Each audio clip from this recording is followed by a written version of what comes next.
तिमिरान्धस्य ज्ञानाञ्जनशलाकया चक्षुरुन्मिलितं येन तस्मै श्रीगुरुवे नमः। नमः ॐ विष्णुपादाय कृष्णप्रेष्ठाय भूतले श्रीमते भक्तिवेदान्त स्वामिन् इति नामिने। नमस्ते सारस्वते देवे गौरवाणी प्रचारिणे निर्विशेष शून्यवादी पाश्चात्य देशतारिणे। श्री चैतन्य मनोभीष्टं स्थापितं येन भूतले स्वयं रूपा कदा मह्यं ददाति स्वापदान्तिकं। वन्देऽहं श्रीगुरु श्रीयुतापदकमलं श्रीगुरुन् वैष्णवांश्च श्रीरूपं साग्रजातं सहगना रघुनाथान्वितं तं सजीवं साद्वैतं सावधूतं परिजनसहितं कृष्ण चैतन्यदेवं श्रीराधा कृष्णपादान् सहगना ललिता श्रीविशाखान्वितांश्च। हे कृष्ण करुणा सिंधु दीनबंधु जगतपते गोपेशा गोपिका कांत राधा कांत नमोस्तुते। तप्त कांचन गौरांगी राधे वृंदावनेश्वरी वृषभानुसुते देवी प्रणमामि हरिप्रिये। वञ्चाकल्पतरुभ्यस्य कृपा सिन्धुभ्य एव च पतितानां पावनेभ्यो वैष्णवेभ्यो नमो नमः। जय श्री कृष्ण चैतन्य प्रभु नित्यानंद श्री अद्वैत गदाधर श्रीवासादि गौर भक्त वृंद।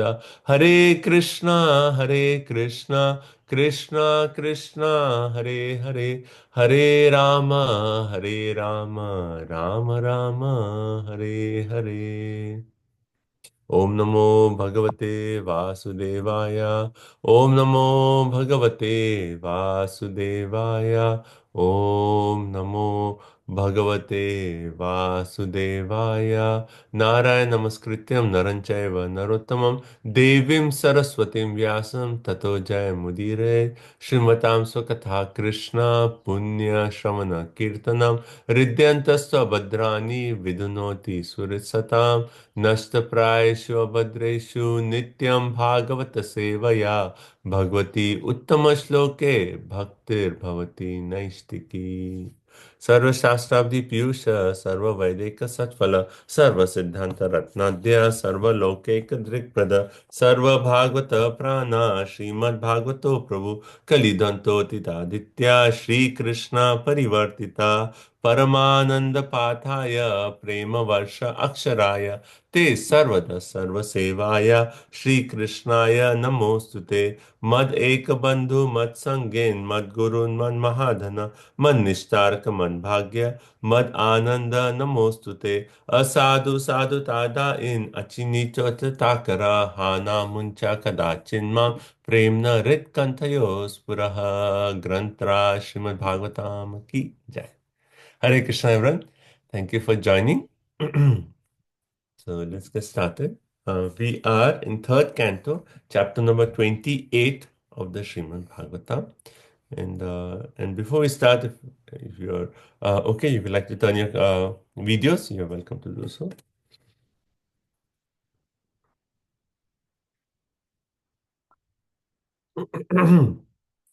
Okay. So where are we in the overall Bhagavatam and also particularly in chapter number 28.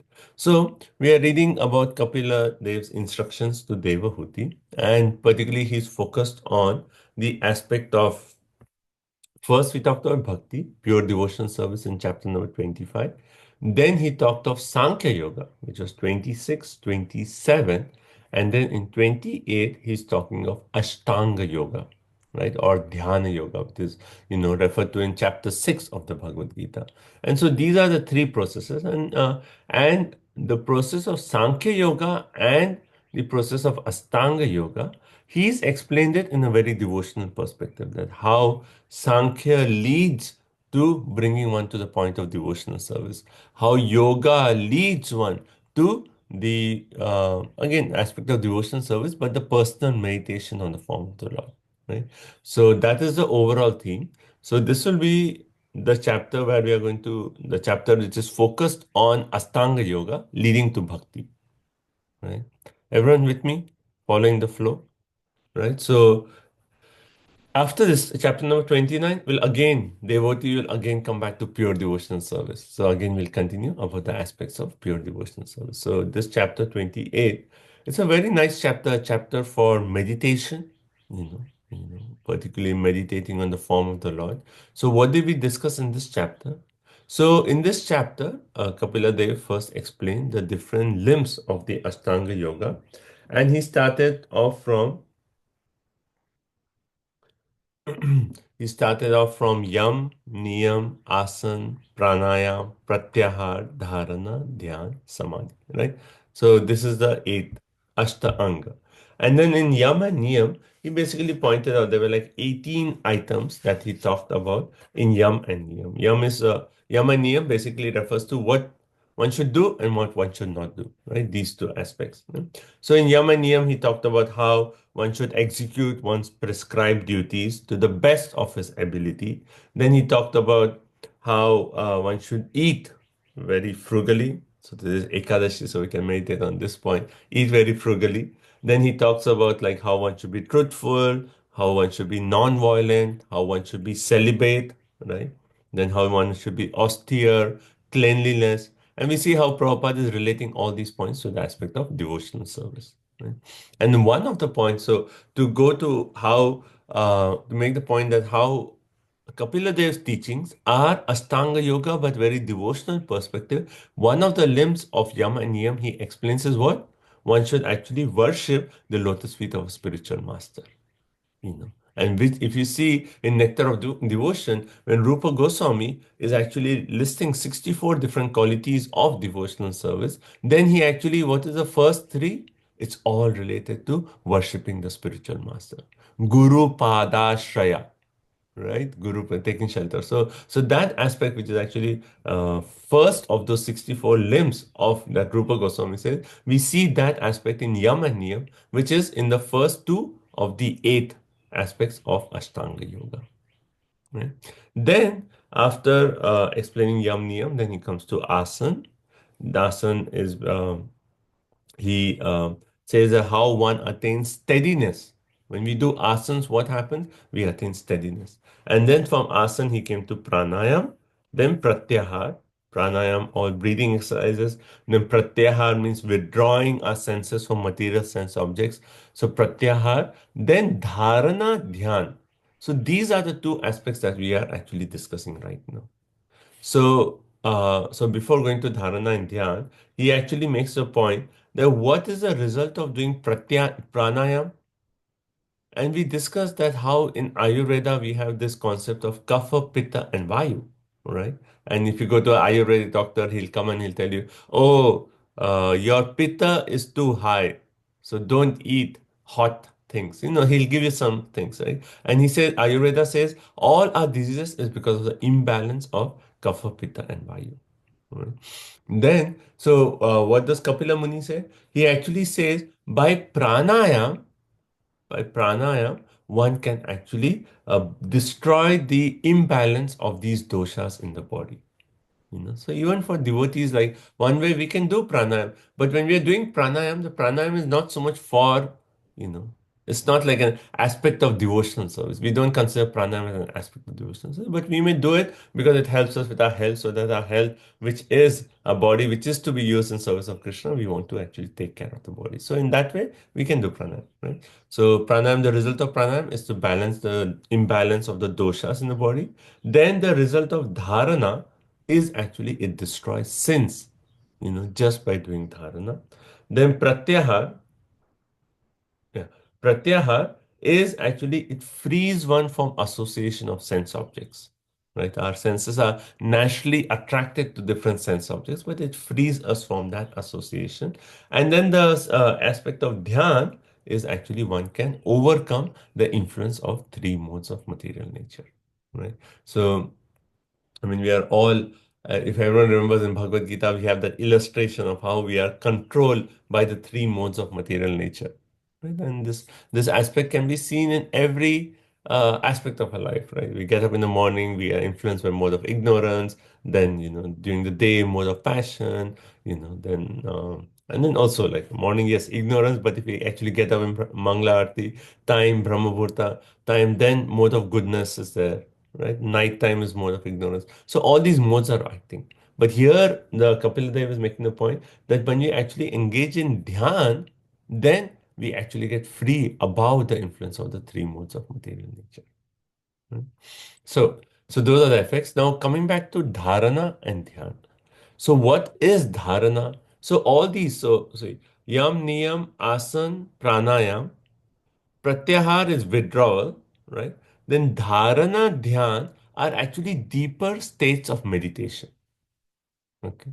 So in dharana, what is the meditation that Kapila Dev is actually telling here? So the aspect that he mentions is in dharana, we actually meditate on the entire form of the Lord, and particularly the form he's describing is that of the four-handed Vishnu form of the Lord, the Paramatma in the heart, right? So the meditation is on the entire form of the Lord. So when we meditate on the entire form, we are meditating on the color of the form of the Lord. We are meditating on the broadly the four symbols of the body, the Kastuba gem, the garland. So it's like a full meditation, right? So we are seeing, it's not individually, we are seeing the whole form, but we are saying, yes, there's a Kastuba Muni, then there is how the Lord is wearing, like, what's it called? Um, he has a garland of flowers, he has a pearl necklace, and then yeah. So first section, what we read in this chapter, I mean the previous section in this chapter is basically the meditation on the complete form of the Lord. And that is the aspect of dharana. Now, when we go deeper, one level deeper into meditation, then how will that meditation go deeper? When we actually meditate on each one of the limbs of the Lord. Right? So one way we are meditating like the whole form of the Lord. Now we are saying, okay, let's zoom in the camera. Let's meditate on each limb of the Lord. Right? And then in this description, so that's where we are in our discussion, we start off, in the stage of dhyan, we actually started off from the lotus feet, then we went little higher. We talked of the knees, the thighs, then we came to the hips. So from lower to higher we are going, right? We discussed of the hips, then we came to the navel, and if you remember in the navel, what was the point we discussed? That how this is the foundation of the entire world. Why is the navel the foundation? Because the lotus is actually appearing from the navel, and the entire 14 planetary systems are on the stem of the lotus, right? So we discussed our navel. Then we came to the chest of the Lord. So when you meditate on the chest, what is the point that comes? We meditate on how the abode, this is the abode of the goddess of fortune. Lakshmi ji is always seated on the chest of the Lord, right? And then we came to the neck, and okay, so I think that's where we are, chest and neck. So maybe we'll do 26. I think we just quickly read 27 also. So we'll restart from 26 and quickly cover a few points, and then we'll proceed further. Any comments or any questions up to this point?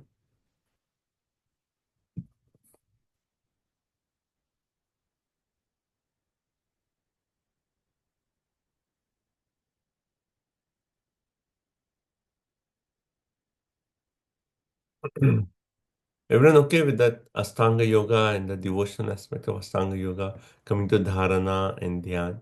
And so this aspect of Dharana and Dhyan, which is actually here, Kapil Dev is particularly focusing on the Astanga yogis. The devotees will actually use, our Bhakti yogis will use this section more for the aspect of Smaran.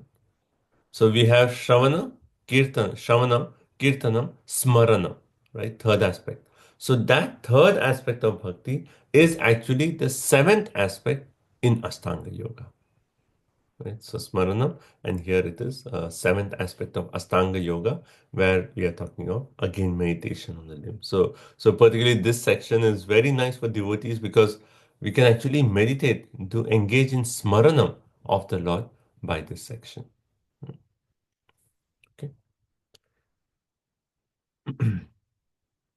Okay, so let's start with text number 26. Any comments up to this point? Everyone okay?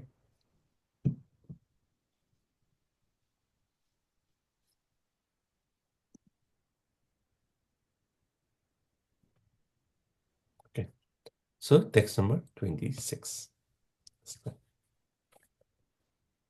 वाक्षोदिवासं वृषभस्य महाविभूतेः पुंसामनोनयननिर्वृतिम् आदधानं कण्ठं च कौस्तुभमणिरधिभूषणार्थं कुर्यान्मनस्य किल लोकनमस्कृतस्य. Vrindavan Vilasini Mataji, are you able to start or else Vijay Radhika? Yes, Mataji, I can start. We are reading, which verse was that, Mataji? Sorry. Text 26. 26.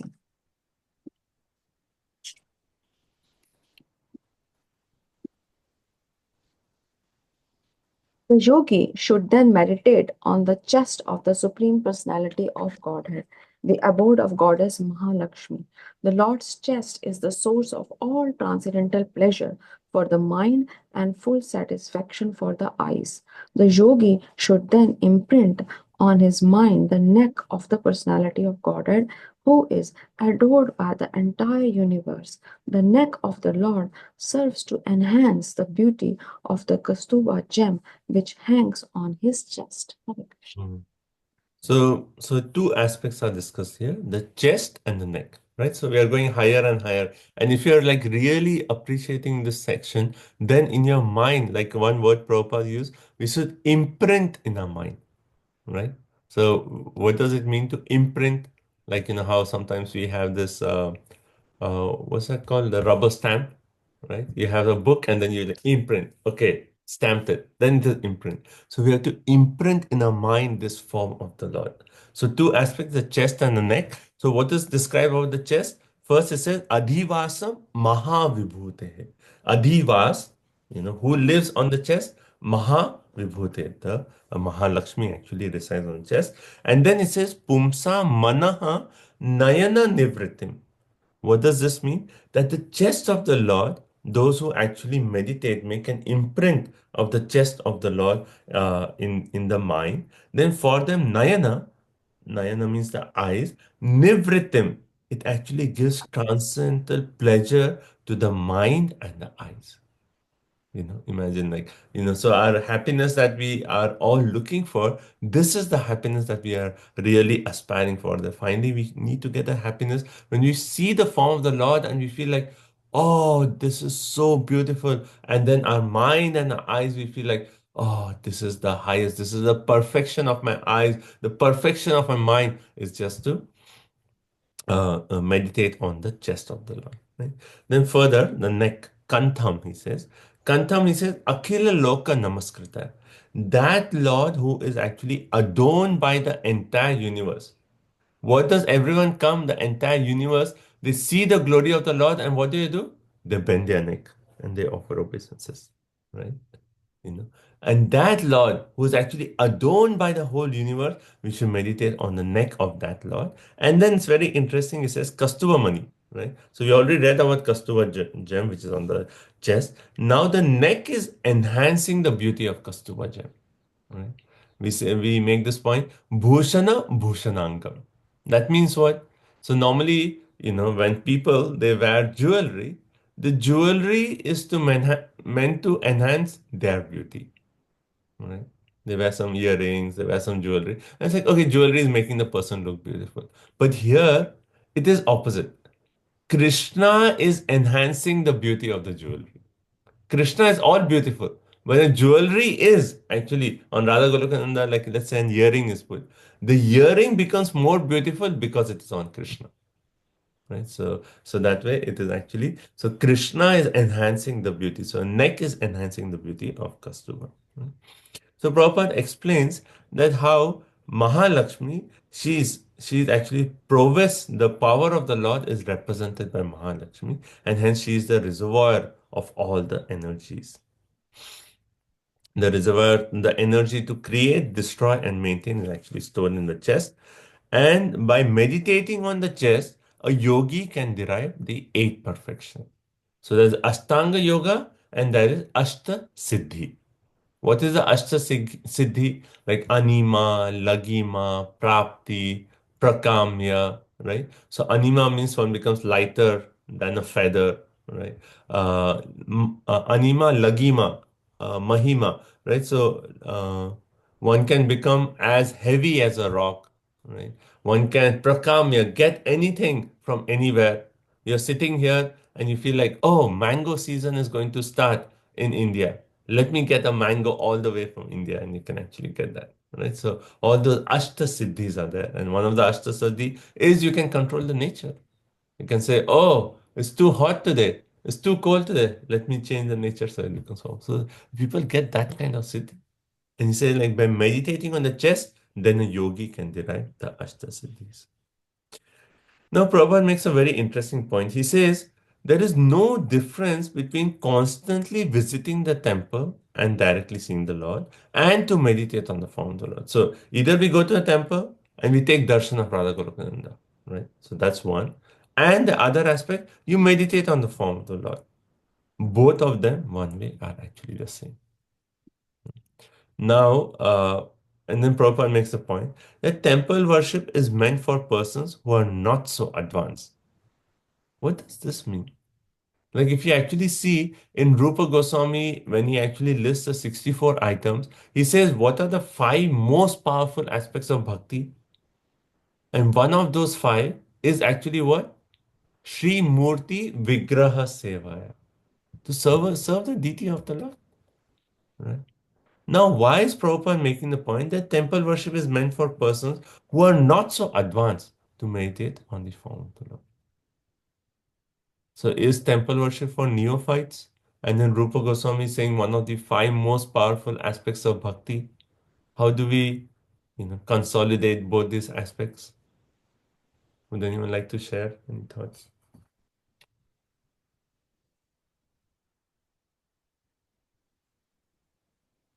Prabhuji, just a thought like uh, it will help to reach to that stage, bro. Like if you keep on going to the temple, keep on seeing the Lord, it will fix, the mind will be fixed on the Lord. Yeah. So the point is, yes, Prabhu. So the point is that, right now, can we actually sit anywhere and just close our eyes, meditate on the form of the Lord? No. Actually, particularly in Kali Yuga, the mind is so disturbed that even if you say, okay, now you see the form of the Lord, now close your eyes and let's meditate. And it's just like maybe a second or few seconds, and then the mind is already thinking of something else. The mind is so disturbed in Kali Yuga, you know. So to actually meditate on the form of the Lord is actually very, very difficult, you know. Hence, we need to go to the temple and again take darshan of the Lord. So that what happens, like the word Prabhupada uses imprint. I really like that word. Imprint. So again and again we come and we take darshan of Radha Golokan, and then the beauty of the form gets imprinted on our mind. So hence we have to do that again and again. But once we are so advanced that the form of the Lord is imprinted in our mind, then anywhere we sit, we are chanting Hare Krishna, and in our mind we are actually taking darshan of Radha Golokananda and calling for them. Hare Krishna, we are calling Hare and we are calling to Srimati Radharani and we are saying Krishna and we are looking at Golokananda in the mind. That's a very high stage, right? So, in comparison to that high stage, deity worship is for those who are not at that stage. That's Prabhupada's point.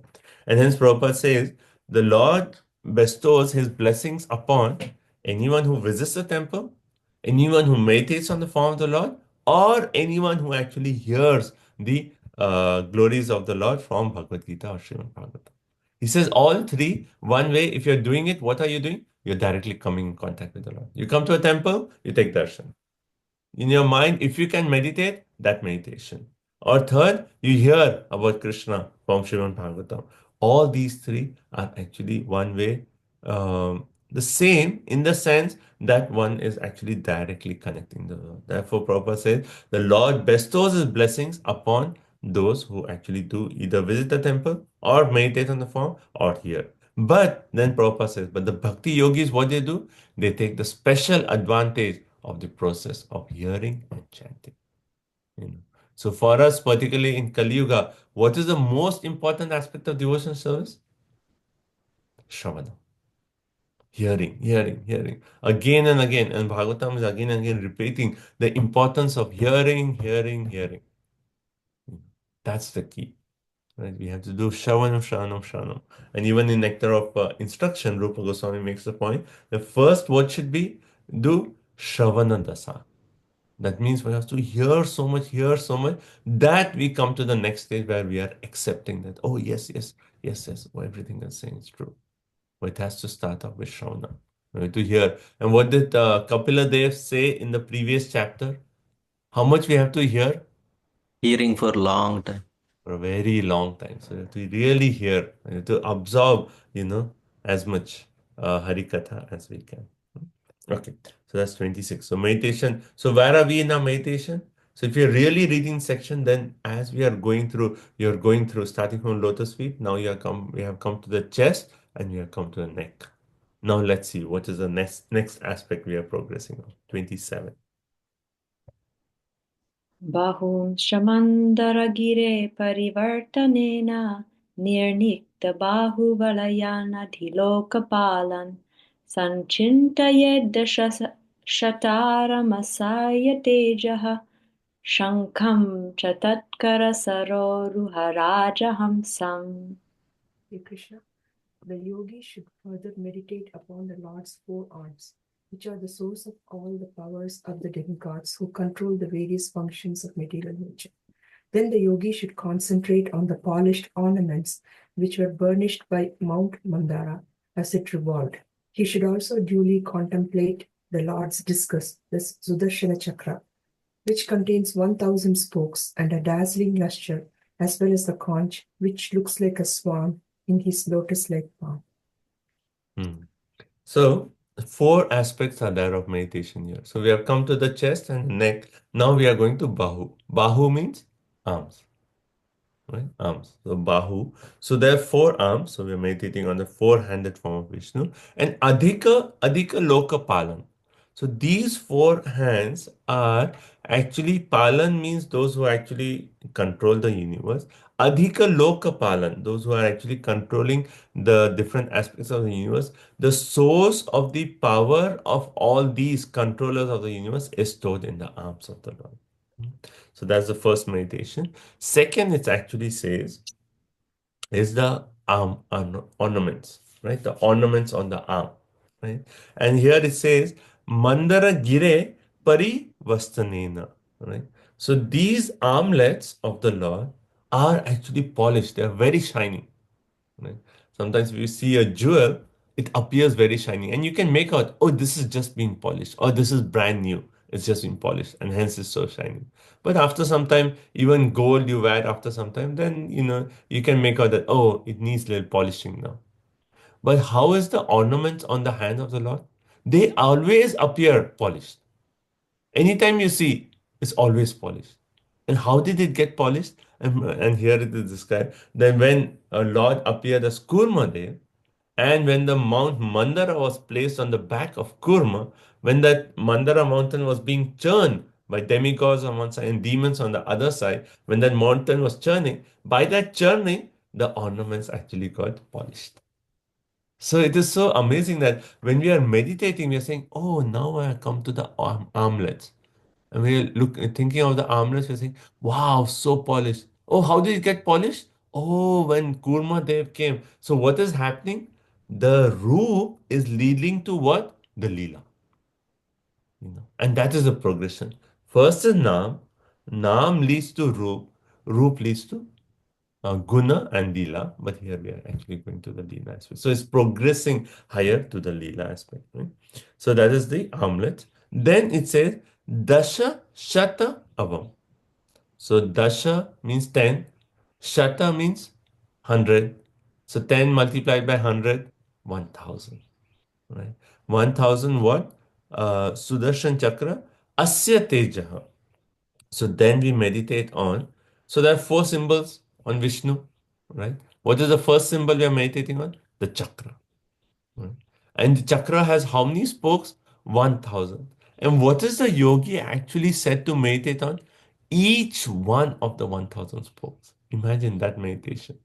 Right? So it's just like, like you have a camera, and first we actually took the whole picture. Now we are zooming in, zooming in, zooming in. And then we say, oh, Sudarshan Chakra. We are zooming to that extent that every spoke of the Sudarshan Chakra we are actually seeing, and we are meditating on the spoke. Right? So the first of the four symbols is the Sudarshan Chakra, and it's described this as Asya Teja. It has a dazzling luster. Okay. And then it is, what is the next symbol? So four symbols, right? So we meditate on disc. Now we are meditating on the shank. Shank means the conch. And it says Tat Kara Saroru Rajahamsam, which looks like a swan in the lotus-like hands of the Lord. It's such a beautiful. So when you're meditating on the conch is on the hand of the Lord. Now, how is the hand of the Lord? Very pinkish, right? So when the white conch is on the hand of the Lord, it just looks like a white swan in the lotus of the hand of the Lord, right? Pink lotus and then the white conch, right? So we are meditating on the conch of the Lord. Okay. So two aspects we are meditated, right? Now what is the next aspect, right? Okay. 28. Omadakim bhagavato dayatam smareta digdham arati bhata shonita kardamena malam madhuvrata varuta giropagushtam chetyasya tattvam amalam manim asya kante. Translation. The yogi should meditate upon his club, which is named Komodaki and is very dear to him. This club smashes the demons who are always inimical soldiers and is smeared with their blood. One should also concentrate on the nice garland on the neck of the Lord, which is always surrounded by bumblebees with their nice buzzing sound. And one should meditate upon the pearl necklace on the Lord's neck, which is considered to represent the pure living entities who are always engaged in his service. Hare Krishna. Hmm. So out of the four symbols, two we have discussed. The third one is the club. And what's the name of the club? Kaumudaki. And if you know, there's this Mataji, Prabhupada gave her a name, Kaumudaki. Right? Kaumudaki, that means the club of the Lord. Right? So we meditate on the club, and then he says, Bhagavataha Daitam. It is very dear. This club is very dear to the Lord. And then further it says, Digdam Arati Bhata Sonita Kardamena. And what is there on the club of the Lord? It has the blood of the Arati. Arati means those who are inimical to the Lord. The blood, this Kaumudiki club, is actually smeared with blood stains of his enemies of the Lord. So when we think about this, let's think of the club. Okay, there are blood stains. Who are the demons you can think about that Krishna actually killed with his club?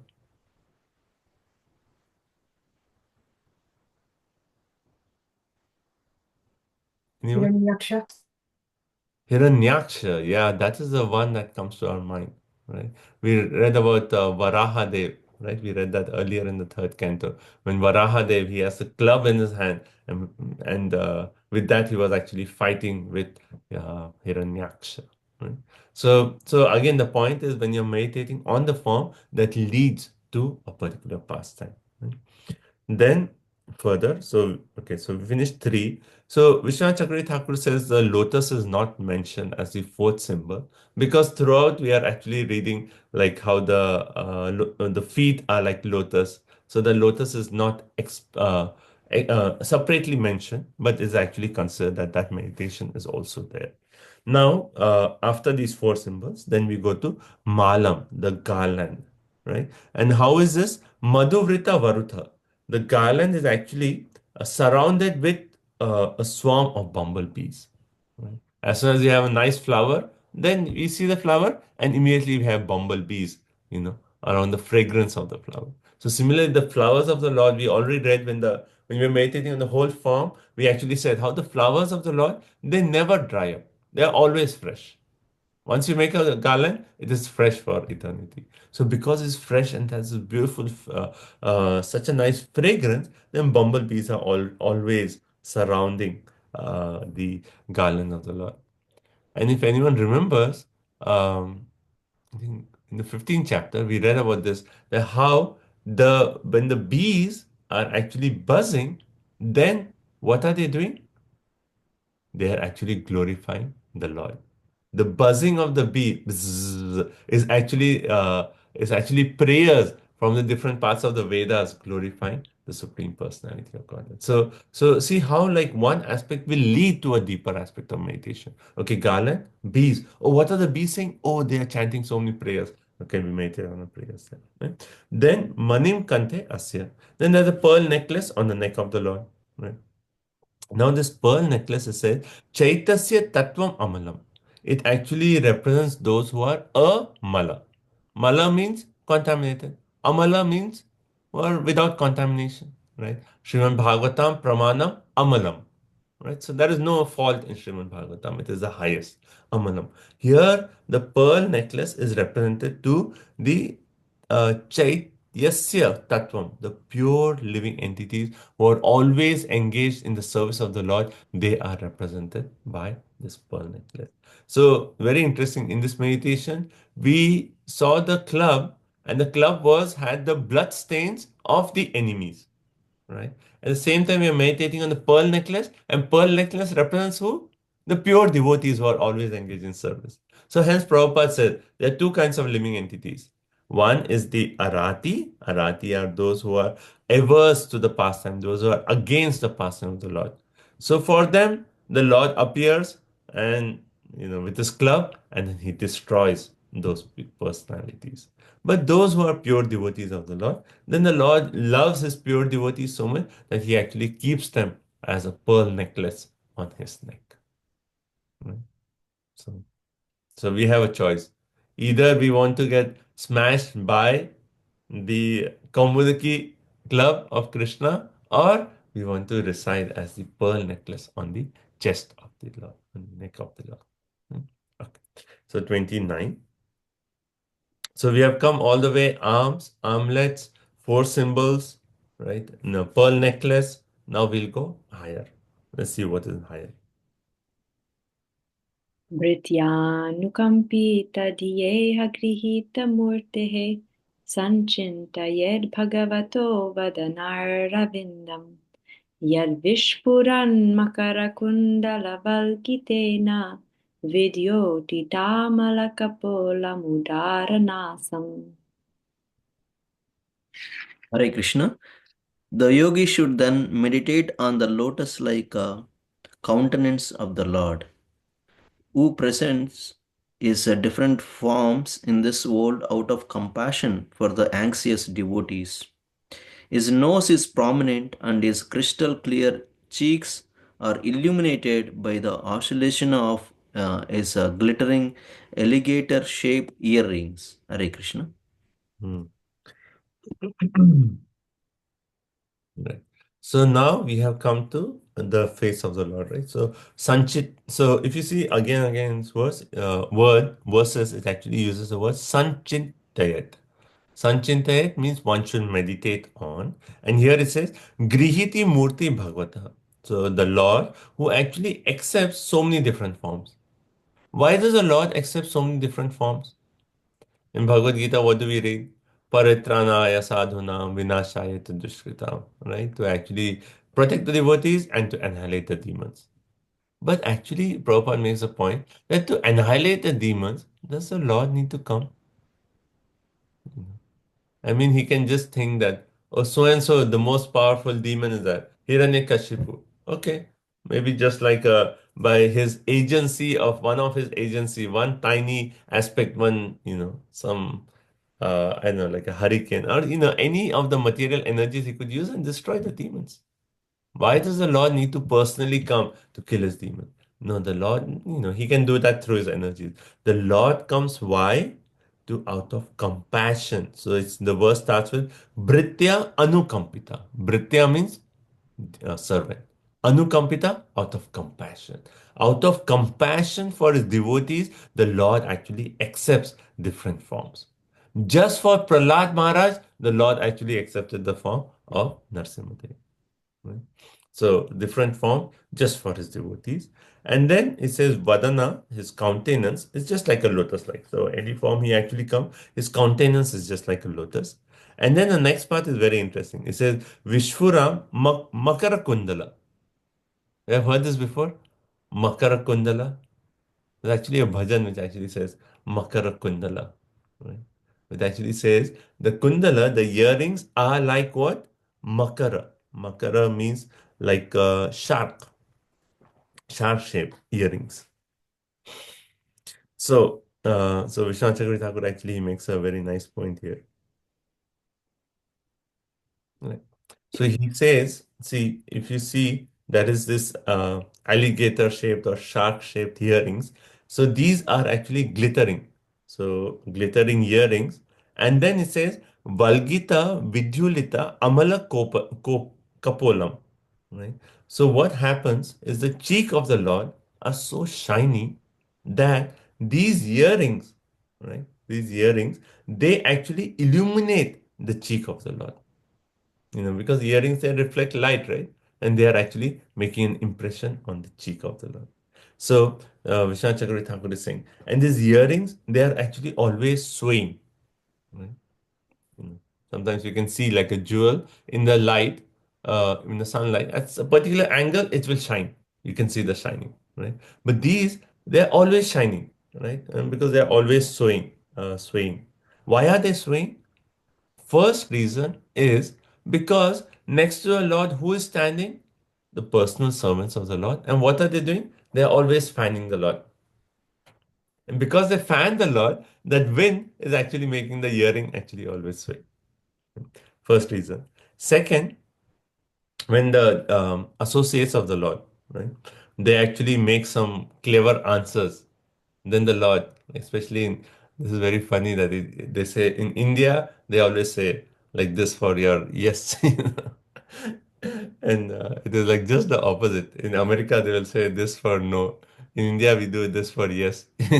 So here it's saying that Krishna, when his devotees make clever answers, then Krishna is very pleased and then he does his head like this. And because of his movement of his head, the earrings actually start dancing. Right? So that's the second reason. And third, when he is actually dancing, like even if you see like devotees when they do dance performance, how their head actually tilts from one direction to another. So three reasons Vishwanath Chakravarti Thakur actually says that the head actually moves or the wind or the earrings are moving. And then he makes a point that two eyes which are dancing with the reflection of the two moving earrings. So these earrings are not only causing an impression on the cheek, but also the eyes are reflecting these two earrings. So there are two alligators or sharks on the two earrings, but those again the eyes have two more because they are reflecting these earrings, right? So then Vishwanath Chakravarti Thakur is making the point, and he's like so Rasika, but he actually makes the point that the two eyes dancing with the reflections of the two moving earrings on his cheeks, which are mirrors made of the best jewels, become dancing instructors and make the four makaras. So there are four makaras now, two earrings and then the reflections, right? Who have come to their classroom dance. So basically, anyway, so like very Rasika that he's making the point that the eyes are reflecting them because it's like a mirror. So they are reflecting these earrings, these glittering of the earrings, right? So it appears that these two eyes have become dance instructors for the four sharks. Two sharks on the eyes and two sharks on the ears. So the eyes is moving and the four sharks are following the movement of the eyes. So that way he gives a very rasika. But the point is here that how how devotees actually relish these explanation of the Bhagavatam. They meditate and they actually see, wow, so nice earrings, and then on the cheek is, they're reflecting, and the eyes are actually following those earrings, and that's the meditation. Okay. Yeah, and Prabhupada here, he makes the point in the purport that the Lord appears in a particular form, which is actually uh, prayed by the devotees. The devotees actually desire to see a particular form of the Lord, and the Lord actually appears, manifests that form to the devotee. And one should actually meditate on this form of the Lord, right? The form which actually a Lord manifests based on the meditation of the devotee. Right? It's not that Prabhupada says that it's not that you just manufacture some form, or some people say, oh, you do a candle light, right? And they say, keep a candle and meditate on the flame of the candle, right? Or you draw a circle and you just look at the circle and you meditate on that. I mean, you just think about it. Meditate on the flame of a candle. I mean, like, how much can you meditate? You look at it for some time, and then your eyes, because you're like standing in a particular, they'll get tears in your eyes, and it's like, oh, you'll have to close your eyes and like, what is it? If you compare that meditation to what we are meditating here, every aspect of the Lord is so beautiful and so much rasa that you meditate on the form and you feel like, oh, so beautiful eyes, oh, so beautiful chest, oh, so beautiful lotus feet, oh, lotus feet, each symbol of the lotus feet so beautiful. Oh, you have this chakra and 1,000 spokes. Let's meditate on each one of the spokes. You know, so much like, like the other kind of meditation seems like what? It's like negligible. What are you meditating? On a flame? Hence Prabhupada is actually making the point. You just don't meditate on some flame or some target. That is, Prabhupada says, is nonsense. In the purport, Prabhupada says, this is simply nonsense. This is real meditation, where you meditate on a form, and not be that the form also we just like manufacture any form. No, the form which is actually manifested to the devotees of the Lord. Right? And those forms are described in our Shastras. So when you are reading the Shastras, we are actually meditating on those authorized forms of the Lord. Text 30. Yachriniketam adibhi parisevymanam bhutya svaya kutila kuntala vrindadrushtam मीनाद्वयाश्रयमधिक्षिपद् अब्जनेत्रम् ध्यायेन् मनोमयमतन्द्रित ulasadguru. Hare Krishna.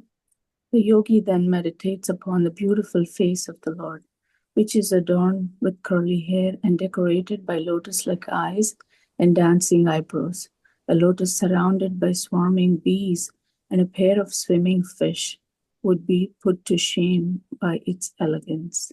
Hare Krishna. Mhm.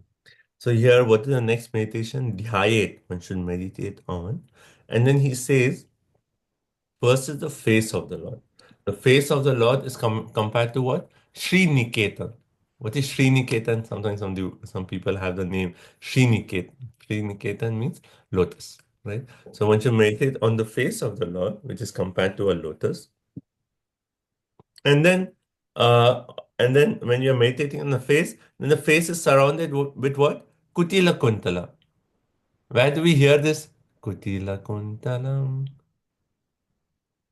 Right? In Damodar Ashtakam, we have this prayers, right? Where we are meditating on the curly hair of the Lord. So as soon as we meditate on the face, then we meditate on the curly hair. And this curly hair is compared. So the face is compared to a lotus. Curly hair is compared to the bees, the buzzing bees. So when you have lotus flower, you have the bees. So the curly hair is compared to the bees, right? Then netram. Then you can meditate on the eyes. The eyes are compared to lotus petals, right? Lotus petals. So there are two comparisons. One is the face, and at the same time we are describing a scene where you have a lotus flower, right? And the lotus flower is compared to the face, and you have bees buzzing over. That's compared to the curly hair, and then you have in the the lotus flower is in the water. So in the water you have two fish, right? And those fish is compared to the eyes. Right, so the eyes are compared to lotus petals, but in this comparison, they are compared to Meena. Meena with the fish. And then the last one is Ulasak Bhru, dancing eyebrows. Right? And why are the eyebrows dancing? Because that indicates the mercy of the Lord to his devotees. Right? So the eyebrows are dancing because he's always merciful to his devotees and he wants to reciprocate with the devotees in that way. Right? So that is the meditation. And then here it says Adikshipat, right? So that means what? So one scene we have described with the lotus flower, with the bees, with the with the fish, right? He says that entire thing is put to shame. I mean, the material world, someone may consider, imagine a beautiful scenic location with still water and lotus flower and bees, and one may say, oh, so beautiful. That beauty is put to shame compared to the beauty of the face of the Lord. That is how beautiful is the face of the Lord. And Prabhupada again stresses the point that this, Manomayam, it is not something that is imagined. It is the form that is actually experienced by the devotee. The Lord has revealed himself to a devotee, and the form that the devotee is actually experiencing, that is the form that's actually being described. It is not imagination. Right? So each devotee, he has an inclination to a particular form. Right?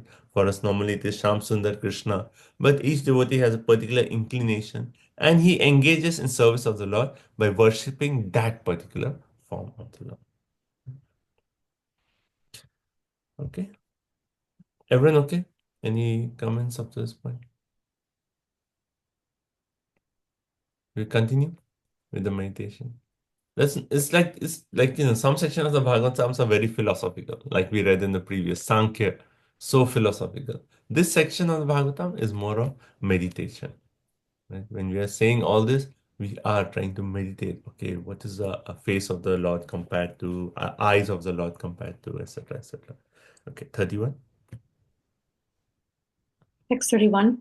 Tasyavalokam adhikam kripayati gora tapatrayopashamanaya nisrishtam akshnoho snigdhasmitanuguниtam vipula prasadam dhyayet chiram vipula bhavanaya guhayam. The yogis should contemplate with full devotion the compassionate glances frequently cast by the Lord's eyes, for they soothe the most fearful threefold agonies of his devotees. His glances, accompanied by loving smiles, are full of abundant grace. So now we are going further. We are meditating what? First of all, he says in this, Dhyaye Chiram. Chiram means one should actually meditate on Chiram means very long time.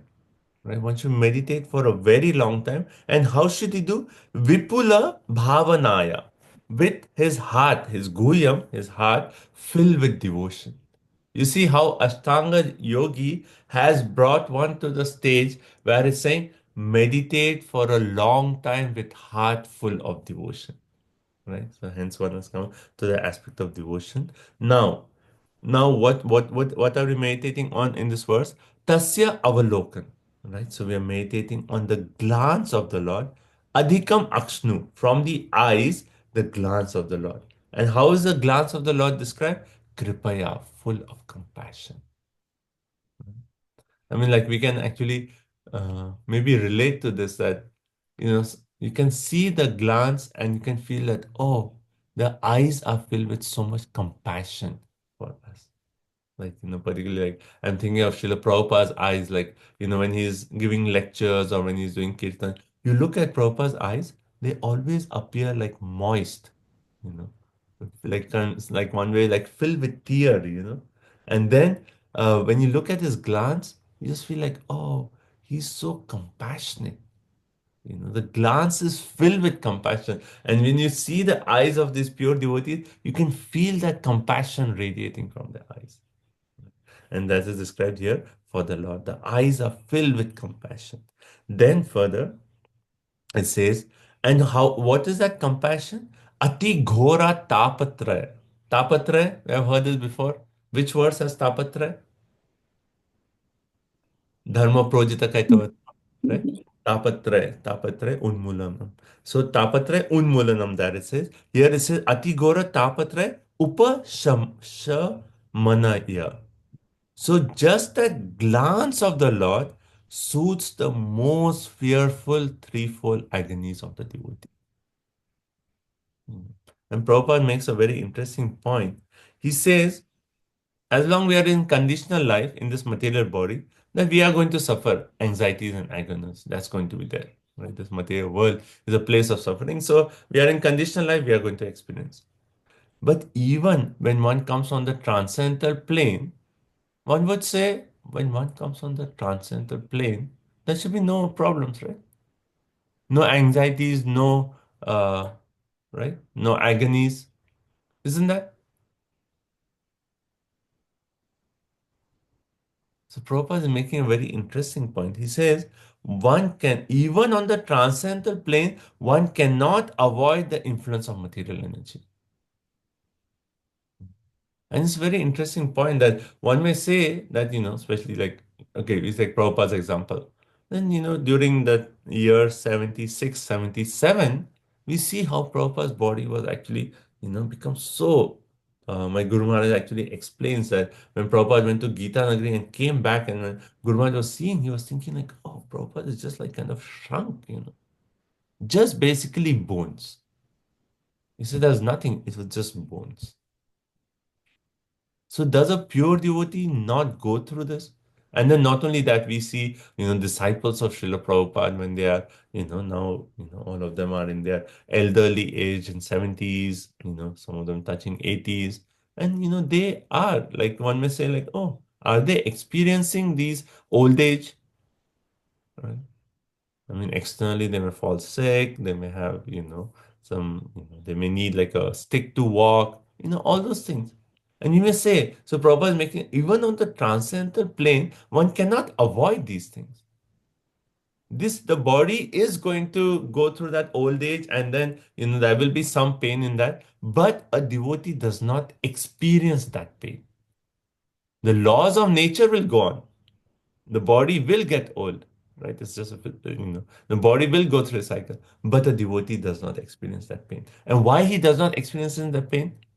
Because he's actually meditating on the glance of the Lord, and he feel, oh, the Lord is so kripaya, so merciful to me, and that experience of the glance of the Lord compared to that, his suffering of the material world seems insignificant.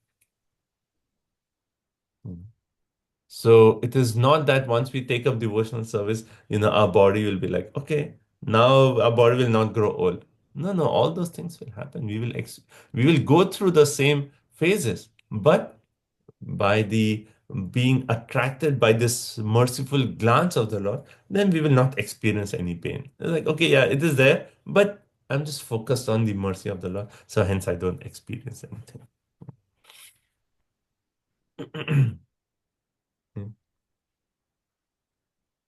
So Prabhupada says, anxieties of devotees are at once mitigated when they think of this glance of the Lord or the smile of the Lord. So one is the aspect of glance that has been said. The second is snigna smita anugunitam.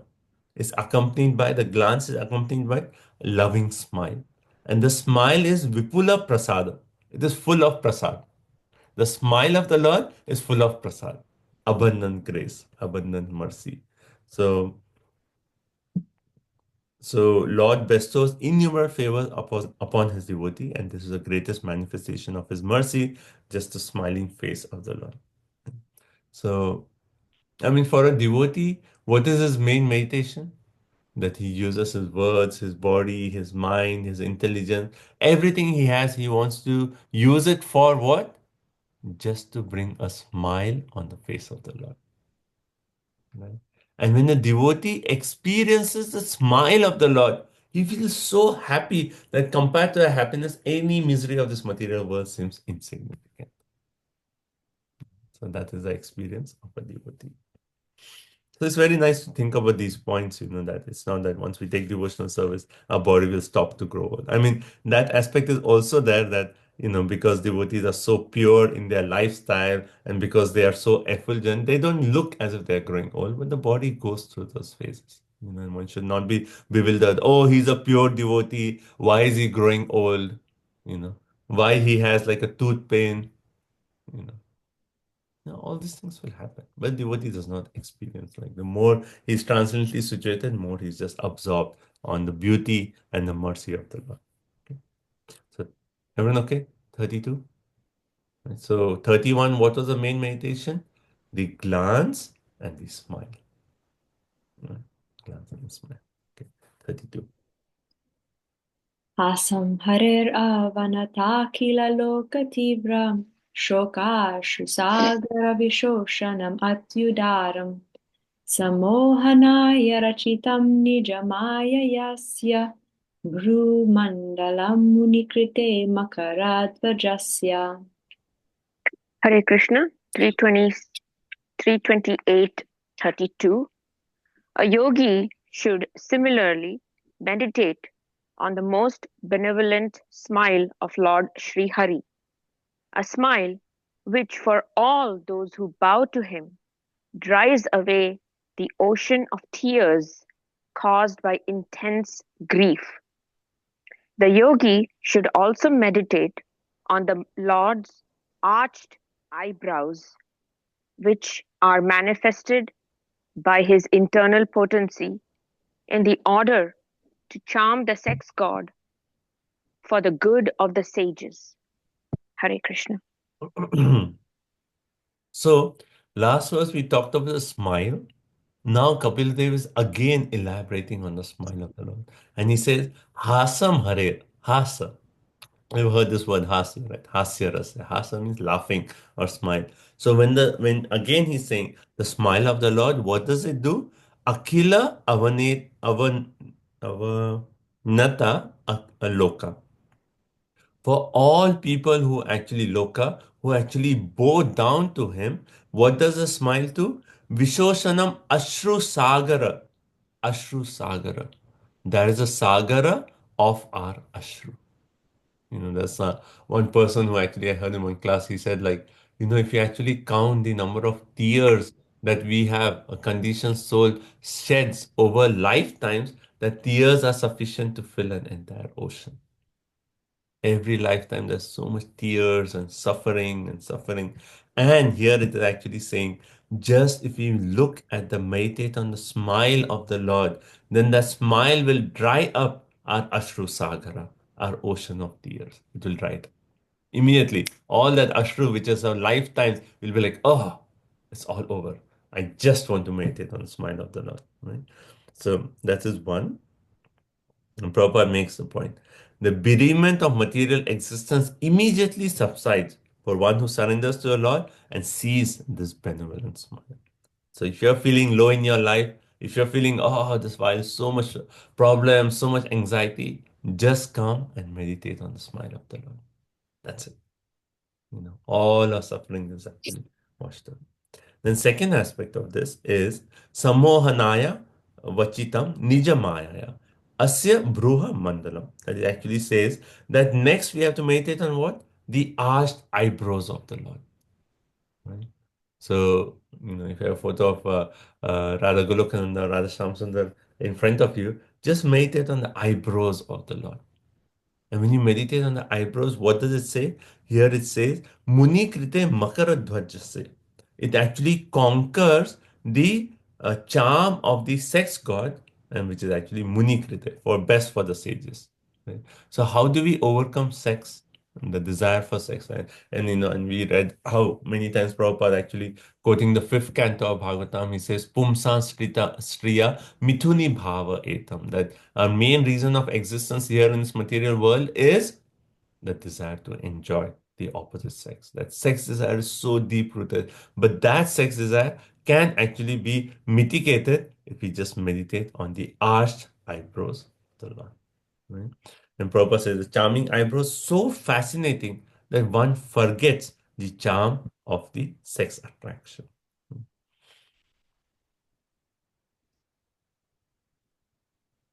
And then Prabhupada in his purport quotes that famous verse, which he often quotes from Bilva Mangal Thakur.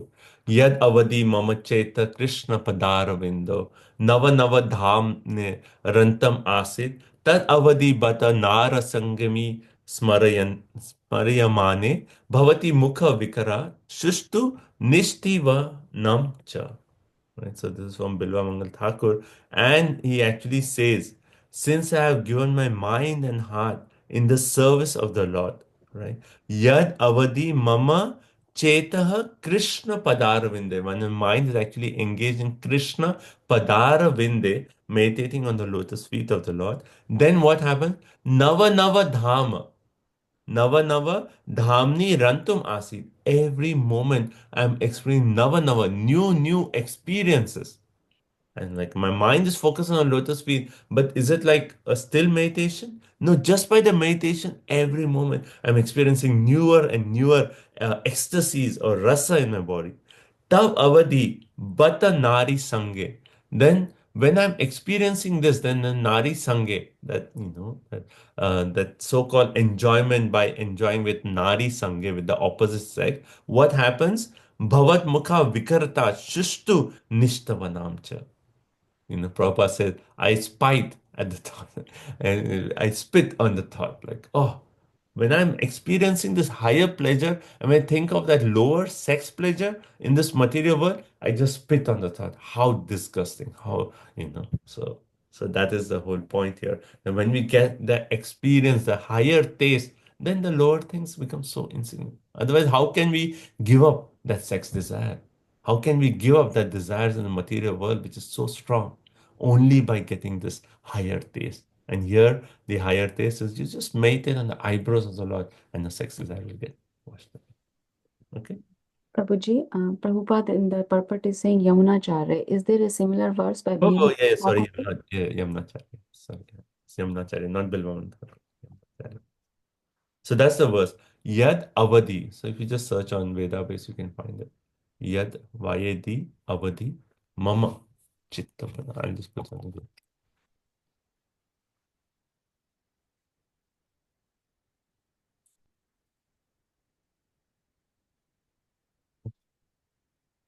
That's the verse. Yamunacharya. Yes. Okay.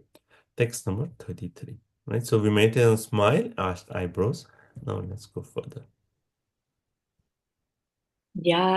ध्यानायनं प्रहसितं बहुलाधरोष्ठ भासारुणायिततनुद्विजकुन्दपङ्क्ति ध्यायत् स्वदेहकुहरे वसितस्य विष्णुर्भक्त्याद्रयार्पितमना न पृथक् दिदृक्षेत्.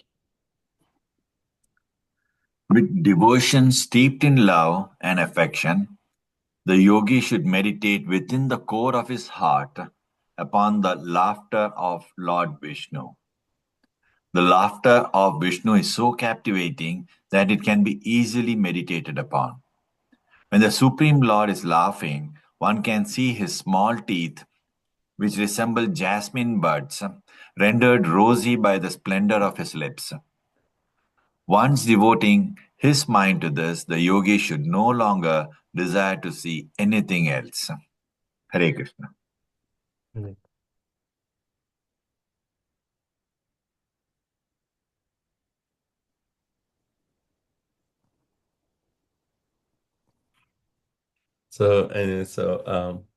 Okay, so here the verse is actually making the point. Now I'm just saying that Vishwanath Chakravarti Thakur gives such a Rasika explanation to the laughter, and he says why Krishna laughs. Okay, but before we go to that, let's see what is it. Dhyanam ayanam.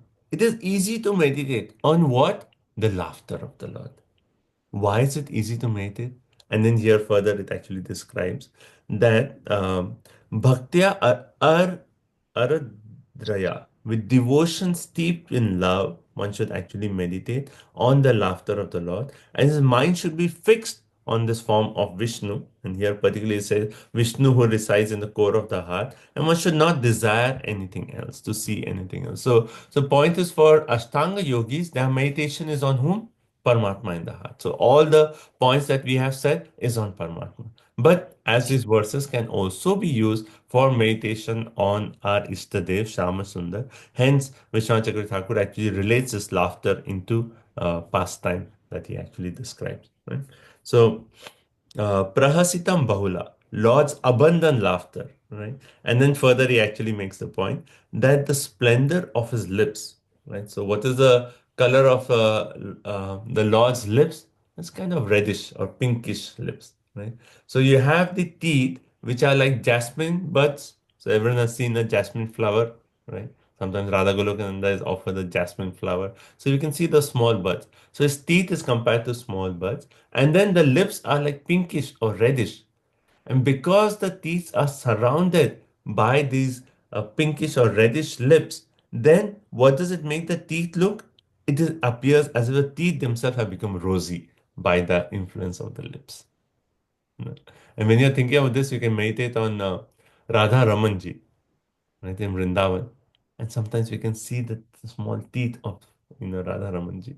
And it's surrounded by this reddish lips, and then the teeth itself is appearing rosy. Right? So when the Lord laughs, it's so interesting. Like if you see Radha Ramanji in Vrindavan, you see some of the photos, you'll see like you cannot actually see the teeth. And some of the photos, you can actually see the teeth. So sometimes the Lord is laughing, and sometimes he is just smiling. So when he laughs, then his teeth actually become visible, right?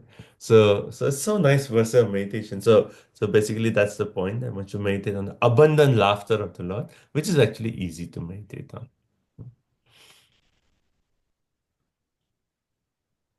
Okay. Then Prabhupada says, one who is absorbed in seeing this beauty on this meditation within himself, then material attraction no longer will disturb such a person. Right. So point is like, how can we overcome the influence of Maya? On our own strength, it's impossible. Maya is so strong. But when we actually take shelter, when we actually absorb our mind in this meditation on the form, the activities of the Lord, when we are doing this meditation, then that's the only way we can actually overcome Maya. Otherwise, it's not possible. So, okay, everyone, so far. Okay, so I'm going to quickly read Vishwanath Chakravarti Thakur's explanation here. So he says, when Krishna is sitting with Srimati Radharani, then he does not want to give up the closeness. He wants to be very close to Srimati Radharani, closeness to his beloved's ears, eyes, nose, mouth. Why he wants to be so close? Because the fragrance of Srimati Radharani's eyes, ears, nose is so attractive that the Lord does not want to go away. So hence, out of greed to experience the fragrance of Srimati Radharani, he's always so close. But then he watches that how Srimati Radharani, a buzzing bee comes. Zzz, and then Srimati Radharani, she becomes frightened with the humming of a bee, and she starts moving her hand or takes her cloth and then tries to get the bee off. Right? And then because she's doing that, her neck and eyes moves about restlessly. That, like just imagine a bee is there and you're trying. So her neck and eyes are moving and she's moving her cloth, right? And then she calls her, "Oh King of Enjoyers, Krishna, I fall at your feet. Please dry away this evil thing. Please dry away this bee." Right? And then Krishna, one should meditate on the loud laughter of the Lord as he says, "O King of the bees, do not leave her, enjoy her."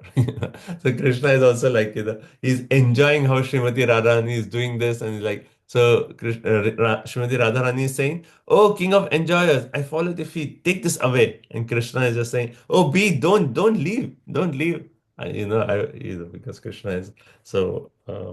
One way, it's so cunning. He wants to see this, so he says, "Don't be," and then he laughs in that way, right? So one should meditate on that laughter of the Lord. Mhm. I mean, there's similar pastime of how, and the Prem Vaichitya pastime, how Madhumangal comes and he chases the bee away, and then he says, "Oh, Madhu has gone." And as soon as he says that, Srimati Radharani thinks, "Oh, because Madhu is the name of Krishna." So, "Oh, Krishna is gone." So either Krishna is right there, she starts crying and crying. And that cry, the tears of Srimati Radharani has formed like a whole Sarovar, and that is called Prem Sarovar. In Vrindavan, you can visit that place. Very beautiful places, like such a nice place, that Prem Sarovar. You just go there and you can. The whole Sarovar is made from the tear. So that's one. Then other, he actually, Vishwanath Chakravarti Thakur further says, without effort, spontaneously, right, one should meditate on the laughter. With, with the laughter, one can see the profuse splendor of his lips and his row of fine teeth like jasmine buds. One should not desire to see anything else in one's heart except Vishnu, who is seen in the heart. Right?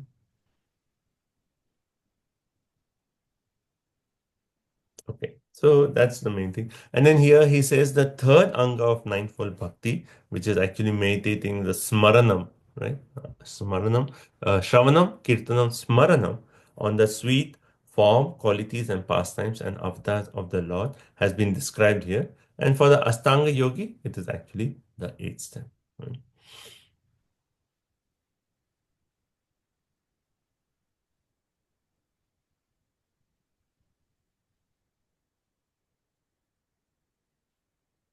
There's a Vishwanath Chakravarti Thakur is also quoting one quote from Bilva Mangal Thakur, where he actually says that although I was on the path of monism, like how Sukadev Goswami also we say initially he was what? Brahman realized, right? So here Bilva Mangal Thakur is saying, although I was on that path of monism, right, I have nonetheless been forcibly turned into a maid servant by some cunning boy who is always joking and laughing with the gopis. That laughter of the Lord is so attractive that Bilwan Thakur is saying that I was Brahman realized, but I have given that Brahman realization, and now I'm actually forcibly turned into a maid servant because that laughter is so attractive. So it's a beautiful verses to meditate on. Okay, so now 34. Let's continue. एवं हरो भगवती प्रतिलब्धभावो भक्त्या द्रवदृदय उत्पुलका प्रमोदात् औत्कन्थ्यबाष्पकलया मुहुरर्ध्यमानस्तच्चापि चित्तबडिशं शनकैर्वियुङ्क्ते. Hare Krishna. By following this course, the yogi gradually develops pure love for the Supreme Personality of Godhead Hari. In the course of his progress in devotional service, the hairs on his body stand erect through excessive joy, and he is constantly bathed in a stream of tears occasioned by intense love. Gradually, even the mind, which he used as a means to attract the Lord, as one attracts a fish to a hook, withdraws from material activity. So actually up to 33 is that meditation is done. On the individual limb of the Lord, we have completed that section. Now 34 onwards, it talks about what happens to the mind when the yogi is so absorbed and how does the yogi get liberated, right? So even if you remember in the previous section, what did we read? We talked of Sankhya Yoga and then we talked of how a Sankhya yogi gets liberated. So now we are talking of Ashtanga Yogi, and we'll see how Ashtanga Yogi gets liberated. Right? So here it says Evam, again, thus, Harau, referring to Lord Hari, Bhagavati, the Supreme Personality of Godhead. And here, what does it say? Pratilabdha Bhava Bhaktya. So thus, because the previous verse, what did we say? One should meditate with heart filled with devotion, right?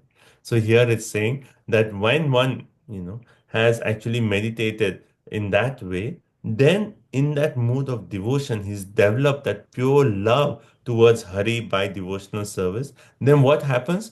Dravat Hridaya. His heart melts in ecstasy. Then Utpulakaha Pramoda. And because of excessive joy, the hairs stand on end. Right? So what are we discussing now? These are actually the symptoms of bhav. Right? So in Nectar of Devotion, we see chapter number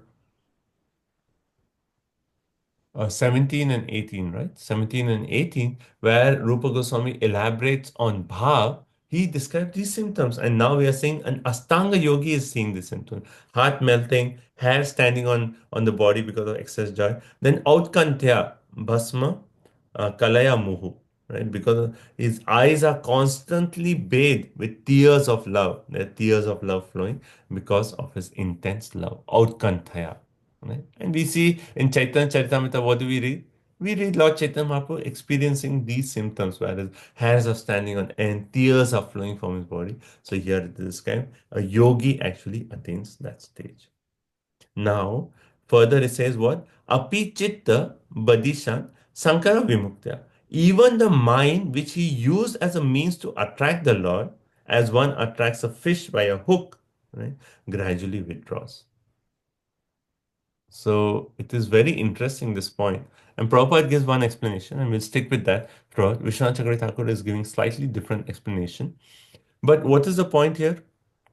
That when one is actually in that state of experiencing these symptoms of like tears flowing in the eyes, hair standing on end, the mind no longer is actually, uh, certainly it's not attracted, like Prabhupada explains what the mind is withdraws from all material activity. There's nothing with the mind. The mind is no longer a material thing, right? So so initially we use the mind to attract the form of the Lord. But later on, when we come to this state, then the mind is actually not even used because it's just spontaneous attracted. Just to explain like a mundane example, that initially when uh, two people are connecting with each other, right? The initial stages, one may use one's mind to think about the person. But after that, when the love becomes spontaneous, then does one have to use the mind?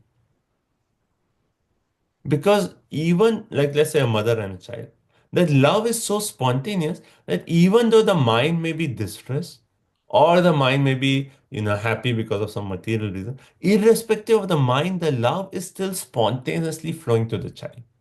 So there is no question of mind at that point. So that is the point that is actually explained in this verse. That when one reaches that stage, when these symptoms are there, then the mind is actually doesn't have a role. But initially, yes, one uses the mind to actually, focus on the Lord, focus on the form of the Lord, meditate on the form. But at a particular stage, then the mind is no longer needed for that because the love is spontaneous.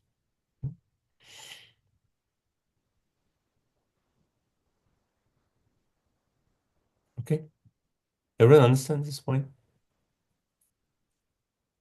Like there's this conversation where Prabhupada says, when you're chanting Hare Krishna, just chant, and when you hear, where is the question of the mind?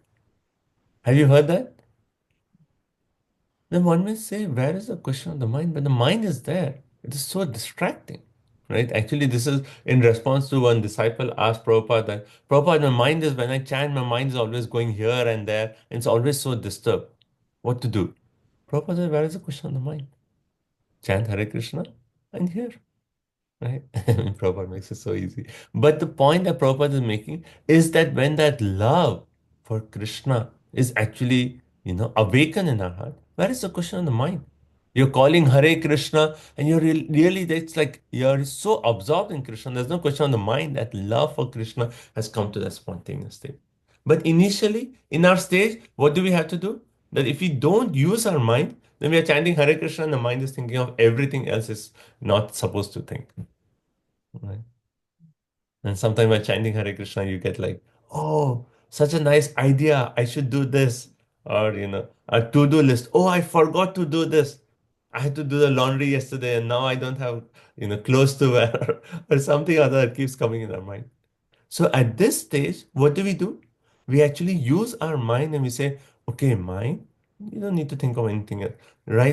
Let's just focus on the sound of the mantra. So right now we are using the aspect where sixth chapter Bhagavad Gita, Krishna says, from whenever and wherever the mind wanders, bring it back to the sound of the holy name. That's what we are doing right now. But at a particular stage, then the mind will be spontaneously attracted. Prabhupada, Gopinath Prabhu says, consciously hear and not think. Right? So Chanti, that's a very nice acronym. So CHANT, consciously hear and not think. Right? So you have to come to that point. Right? But that again, initially all these thoughts come, so we have to withdraw the mind, bring it to the sound. But at a stage, then the mind is actually not even there in the picture. It's just spontaneous love. So that's the point Prabhupada is actually explaining, right? Now, so Prabhupada, in terms of that, he explains there are two kinds of yoga, Nirbija yoga and Sabija yoga. Nirbija yoga means when the mind has to be forcibly attracted to the form of the Lord. Right now, maybe we don't have the attraction. So forcibly, okay, let's meditate on the feet. Let's meditate on this. Let's meditate on this. But Sabija means that where the love is so, that spontaneity is there. So constantly we are just thinking of the Lord, right? I mean, in relation to the Sabija Yoga, then Prabhupada quotes the verse, Premanjana Churito Bhakti Vilochanena Santa Sadaiva, that, because the eyes are anointed with love, wherever he sees, he can just think of the Lord. Again and again, that thought is always there. So that is Sabija. Nirbija is we are forcing the mind to fix on the form. Sabija, constantly attracted. Okay. Okay. So everyone good so far? Any questions up to this point or comments? Any comments, anyone so far? Prabhuji, just appreciating Lord's mercy. He came as Lord Kapila Dev, and he is giving such detail, not only Sankhya philosophy, but for Bhakti yogis also. He has given such a beautiful section that can help us on meditate on the Lord. Thank you so much. Thank you. Okay. Any other points? Hare Krishna Prabhuji, you said, I think in a couple of classes before, put that do not disturb while chanting. So that's very similar to what we discussed today. Yeah. I mean, see, there are like two phases which are actually being talked about. Initially, we just have to say, okay, mind, let's focus, let's focus, let's focus. We have to kind of force our mind, just hear the holy name. Don't think of anything, just hear, just hear. But at the stage, when the love is awakened, we don't have to say our mind anything. We just say Hare Krishna, and we are directly, meditating on Radha Shyam Sundar. You know that. So those are the two phases, but most of us is like the first is okay. Chant, don't think of anything else. Just focus on the sound. Focus on the sound. Focus on the sound. Hare Krishna Prabhuji. Yes, Mata. The point that, the Nama, Rupa, Guna, and Leela, how one leads to other is so beautifully explained. I always used to wonder, how do we do that? But today's example of, focusing on the beauty of the Lord and the jewel and how that is being shined, and, that leads to the Leelas. That gives us a whole different sphere for meditation. Yeah. That's a nice one. Like, the last point about the laughter. I find it so interesting how Vishwanath Chakravarti is elaborating on the whole pastime, So it's like you're meditating on the laughter and immediately that brings to, like, the other pastime that comes to mind is how it is described that when um, yeah, Krishna is on the tree and with his feet, he is actually putting the branch down, right? So Radharani can actually pluck flowers. And then with his feet, he's actually pressing the branch down. And then Radharani comes and she's actually plucking the flower. And we know how Krishna is so naughty. So when Radharani is plucking the flowers, he actually leaves his feet. Then all of a sudden the branch goes high. And then Radharani is hanging on the branch. So all these pastimes we meditate is like, oh, Krishna's laughter. Now he's laughing. So very nice section. Yeah. Okay. Okay, so I'm going to mention this. If you want to ignore this section, just ignore this. But any other points? Go. Yeah, Prabhuji, the devotees' eyes are filled with compassion, Prabhu. I mean, we can see that in Prabhupada's eyes, just like you look on his eyes when he's, giving class, filled with, almost like tear-filled eyes, like so out of so much compassion. Prabhuji, Krishna wears the pearl necklace of such devotees in his neck. Very nice. Yes, thank you. Thank you. Like, when Prabhupada came to the West and all these hippies, like, we think about like, how all these hippies got attracted to Srila Prabhupada. Certainly his Prabhupada's purity, his devotion, But also when you see, like, just by seeing Srila Prabhupada, one can experience that how his mood of compassion is there. And that's why, like, these people said, like, I forget who I was reading. One of these early devotees, he was saying that, oh, when we saw Prabhupada, we knew that this person, he is not thinking of anything for himself. He only wants our own, he's like our well-wishing person. He only wants for our benefit. And we have never seen such a person. You know. And hence we're like so attracted to Prabhupada because that mood of compassion is just like overflowing from the eyes of Prabhupada.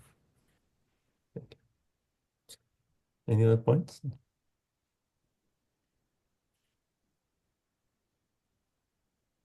Krishna's glance.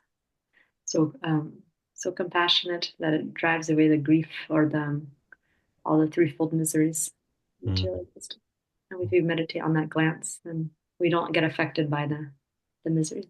I think that point which I mentioned is very important, that yes, our body will go through our bones will start to get weak and then muscle pain and joint pain, all that will happen, but our solace is the glance of the Lord. We meditate on the Lord, and then that meditation in front of that, then all these pains seem insignificant. And Hare Krishna Prabhuji, you also mentioned about you should imprint the Lord's form in the mind. Yeah, Prabhupada says in one of the translations, 26, right? To imprint these impressions in our mind. The mind is filled with so much deep samskar for so many lifetimes. And that's why, like, we have to hear for a long time. Hear, what do you say? Chiram. The same word chiram has come. We have to meditate for a very long time. Because the impressions in our heart is so deep, how will we get rid of those deep impressions? So now we have to like really like, when like let's say you're cleaning something like a floor which has not been cleaned for like years and decades, then it has like layers and layers of like black soot or black dirt, which is just like kind of become a part of the thing. So similarly, all those impressions of lifetime is become a part of our consciousness, of our chitta. And hence for us to take that away, and that's why sometimes we say, oh, I'm chanting for 2 years, nothing is happening. No, the consciousness that impressions are so deep, which is actually for millions of years or many more. This consciousness we have actually imprinted. And now we are actually taking out. So 2 years, 10 years, 20 years is nothing compared to millions of years where we have actually made this impression so deep. So it takes time, but yes.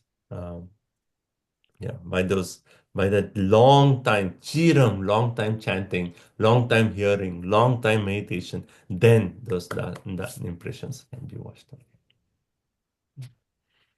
Okay, so I'm going to mention one point which is Vishwanath Chakravarti Thakur's explanation to this, that he says that here the last part says what? The mind shanakahi viyungte, withdraws.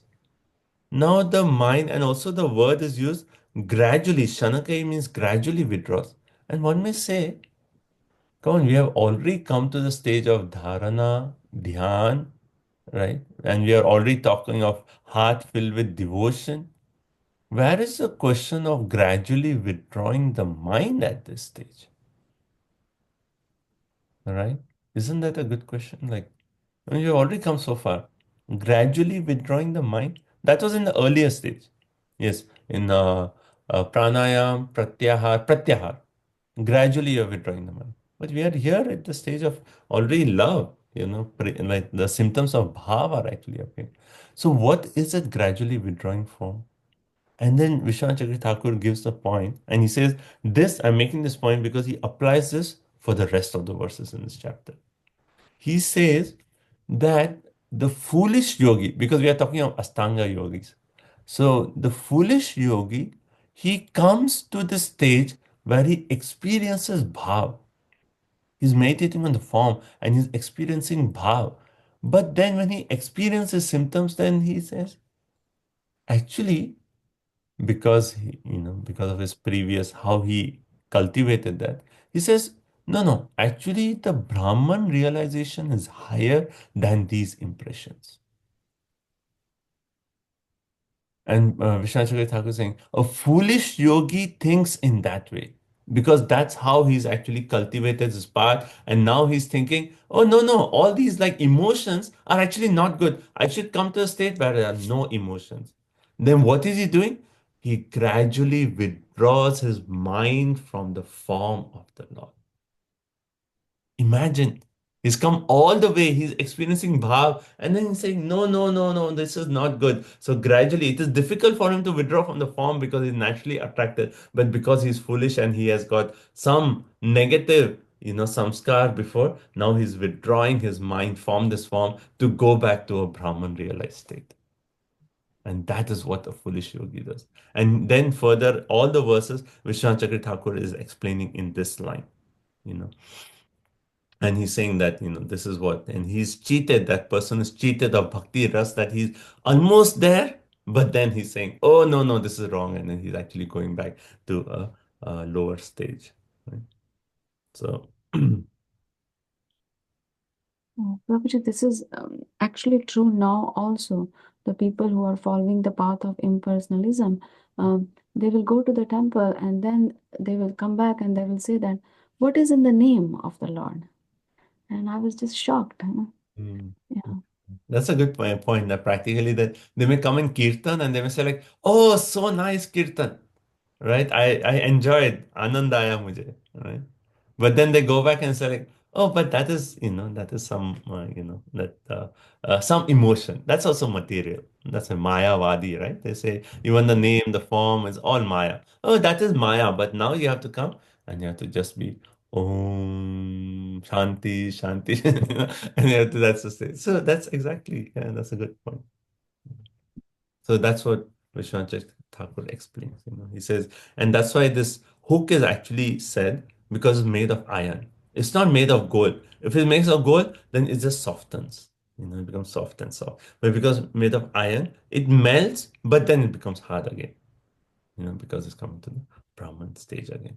Right? And then he quotes so many verses like Vishwanath gives an elaborate purport to this to actually make the point that why such people actually withdraw. Withdraw. Okay, so text 35.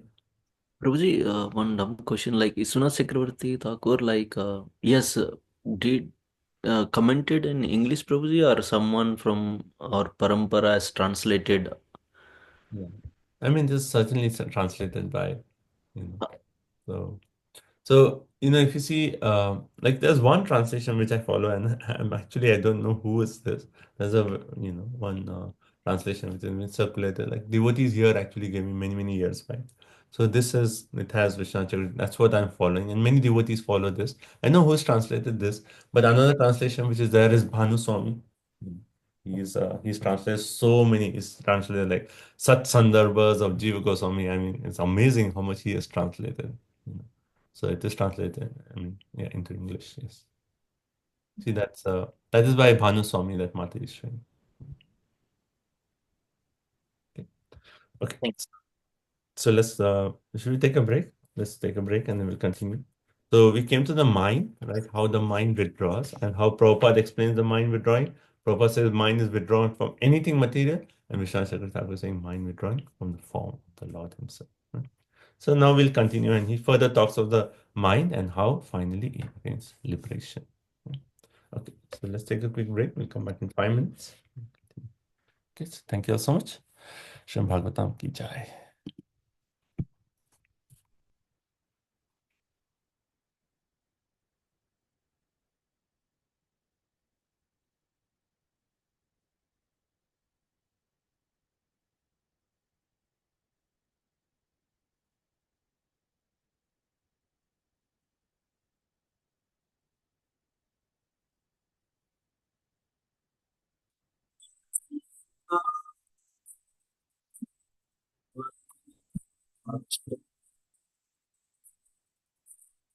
Hare Rama,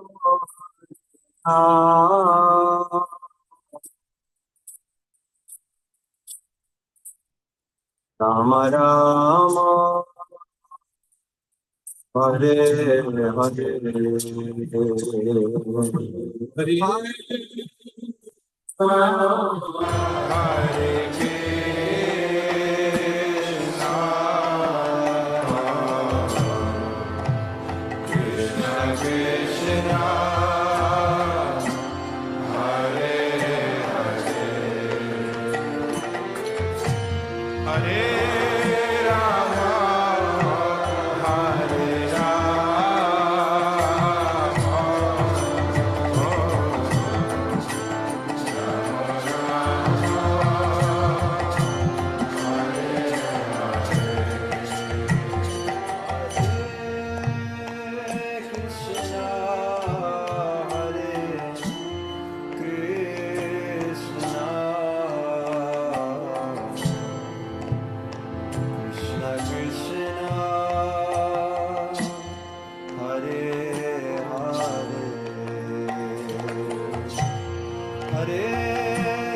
Krishna Krishna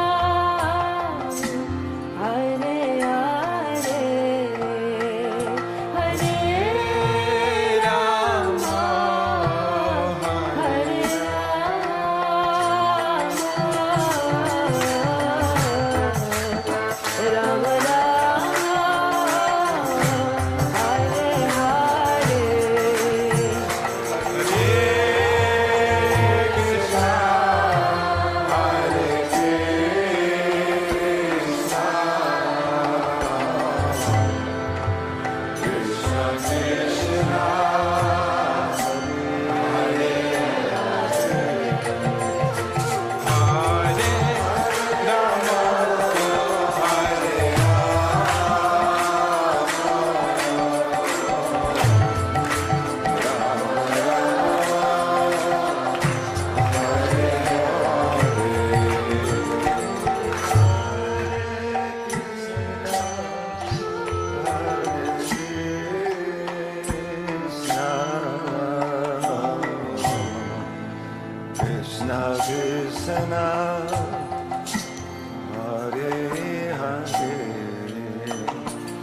Hare Hare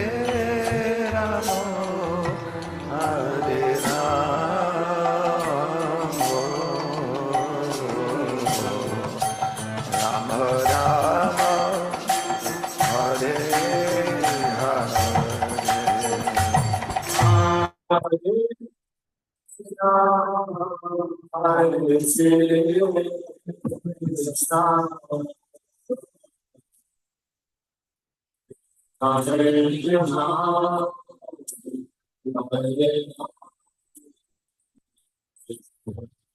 Krishna Krishna Hare Hare Hare Rama Hare Rama Rama Rama Hare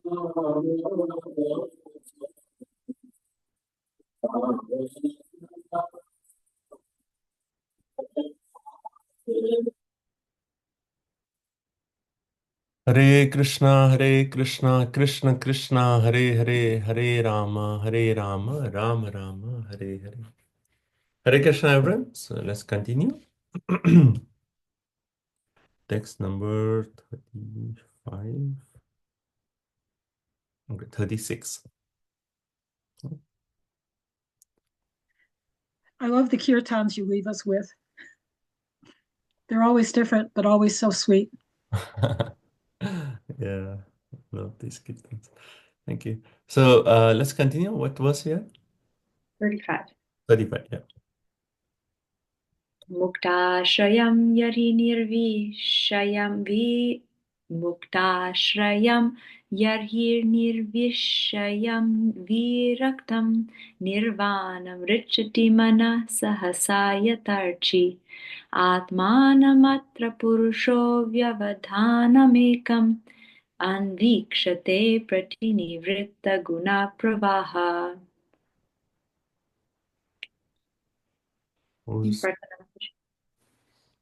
Now, when the mind is thus completely free from all material contamination and detached from material objectives, it is just like the flame of a lamp. At that time, the mind is actually dotted with that of the Supreme Lord and is experienced as one with Him because it is free from the interactive flows of the material qualities. Thank you. So we are continuing. What did we say in the previous words? We actually said that the mind, which was actually used as a hook before, right? Now the mind is not even in the picture. It is like the spontaneous attraction, right? Now here it says Mukta Ashrayam Yahi, at which time Mukta, the person has actually attained liberation. So what are we reading in the section? We talked about that this entire section is saying the state of the mind of the yogi and how the Ashtanga yogi attains liberation. So here we see the word mukta, right? So he's at the state of liberation. And then at the state of liberation, what is his mind? Nirvishayam. He's detached from sense objects. Is viraktam, like virakti, like we have heard this word often, virakti, and detachment or indifference. Richati nirvana manasahasa. He obtains extinction of the mind immediately. So what happens to the mind? The example is given that just like when you have this lamp, right? And I feel like I think everyone has seen like how In India, they used to use kerosene lamps before, right? So at some particular time when the kerosene runs out, then what happens? The lamp extinguishes. There is no kerosene. So similarly now, because the mind was active with engaging with so many sense objects, but now there is complete detachment. So just like a lamp may extinguish, the mind has actually extinguished at this point. Right? So that's the point here. Archie is like the flame, just like a flame, which does not have fuel, extinguishes. Similarly, the mind extinguishes. So Prabhupada actually explains it, and we'll just stick with Prabhupada's explanation. So I've said there's another line where we can see for the yogi who actually withdraws from the form itself, and Vishwanath Chakravarti Thakur explains that, but we'll stick with Prabhupada's explanation here. So what does Prabhupada say? What does it mean for a devotee that his mind is extinguished? His mind becomes one with that of the Supreme Lord. And Prabhupada gives the example of Arjun. Initially, Arjun was thinking on the battlefield of Kurukshetra, no, I don't want to fight because of so and so and so. And later on at the end, he said, no, whatever Krishna desires, that is my desire. So the word in the Sanskrit here is say nirvana, right? So when we hear nirvana, normally Buddhists say nirvana. Actually, today, what's the date? 23rd, right? 23rd. So anyway, like we go to one program to do we do classes one of the programs, and they are just like an Indian group, and they say like February 20 is Nirvana Day. I think there was something like that, like a Nirvana Day, and they normally consider Nirvana as what? As becoming one with the Lord. But Prabhupada actually explains that the oneness is not that we become one with the Lord and lose individuality. The oneness is oneness in our desire, oneness in our thinking. So the mind is not no longer separate from the Lord, but mind is completely 100% aligned with the desires of the Lord. And hence the mind is extinguished. The material mind is extinguished. Just as the flame, there is no supply to it, it extinguishes. Right? So hence it says, Atmanam atra purushaha avyadhanam ekam. Ekam, it becomes one. Because the mind is dovetailed with the Supreme Lord, it is just becomes as if one. Right? And praninivrita guna pravaha. At this time, there is no flow of material qualities. There's no longer anything material for that yogi, right? No longer any material qualities. He's not influenced by the three modes of material nature. His mind has become 100% with that of the Lord. Okay. Next 36. Sopyetaya charamaya manaso nivritya tasmin mahim yavasti sita sukha dukkha baye hetu tvamapyasati kartari dukkha yoryat svatman vidhatta upalabdha paratmakashtaha. Hare Krishna. Thus situated in the highest transcendental stage, the mind is from all material reaction and becomes situated in its own glory, transcendental to all material conceptions of happiness and distress. At that time, the yogi realizes the truth of his relationship with the Supreme Personality of Godhead. He discovers that pleasure and pain, as well as their interactions, which he attributed to his own self, are actually due to the false ego, which is a product of ignorance.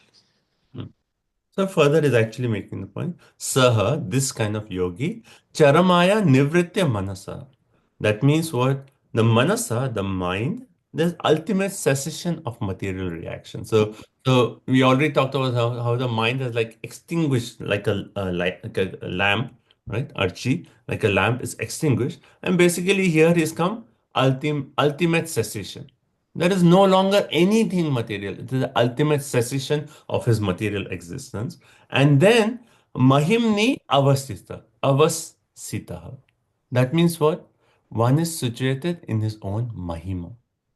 Mahima means what? We have heard this word Mahima, right? Mahima means glory. One is situated in his own glory. What does that mean?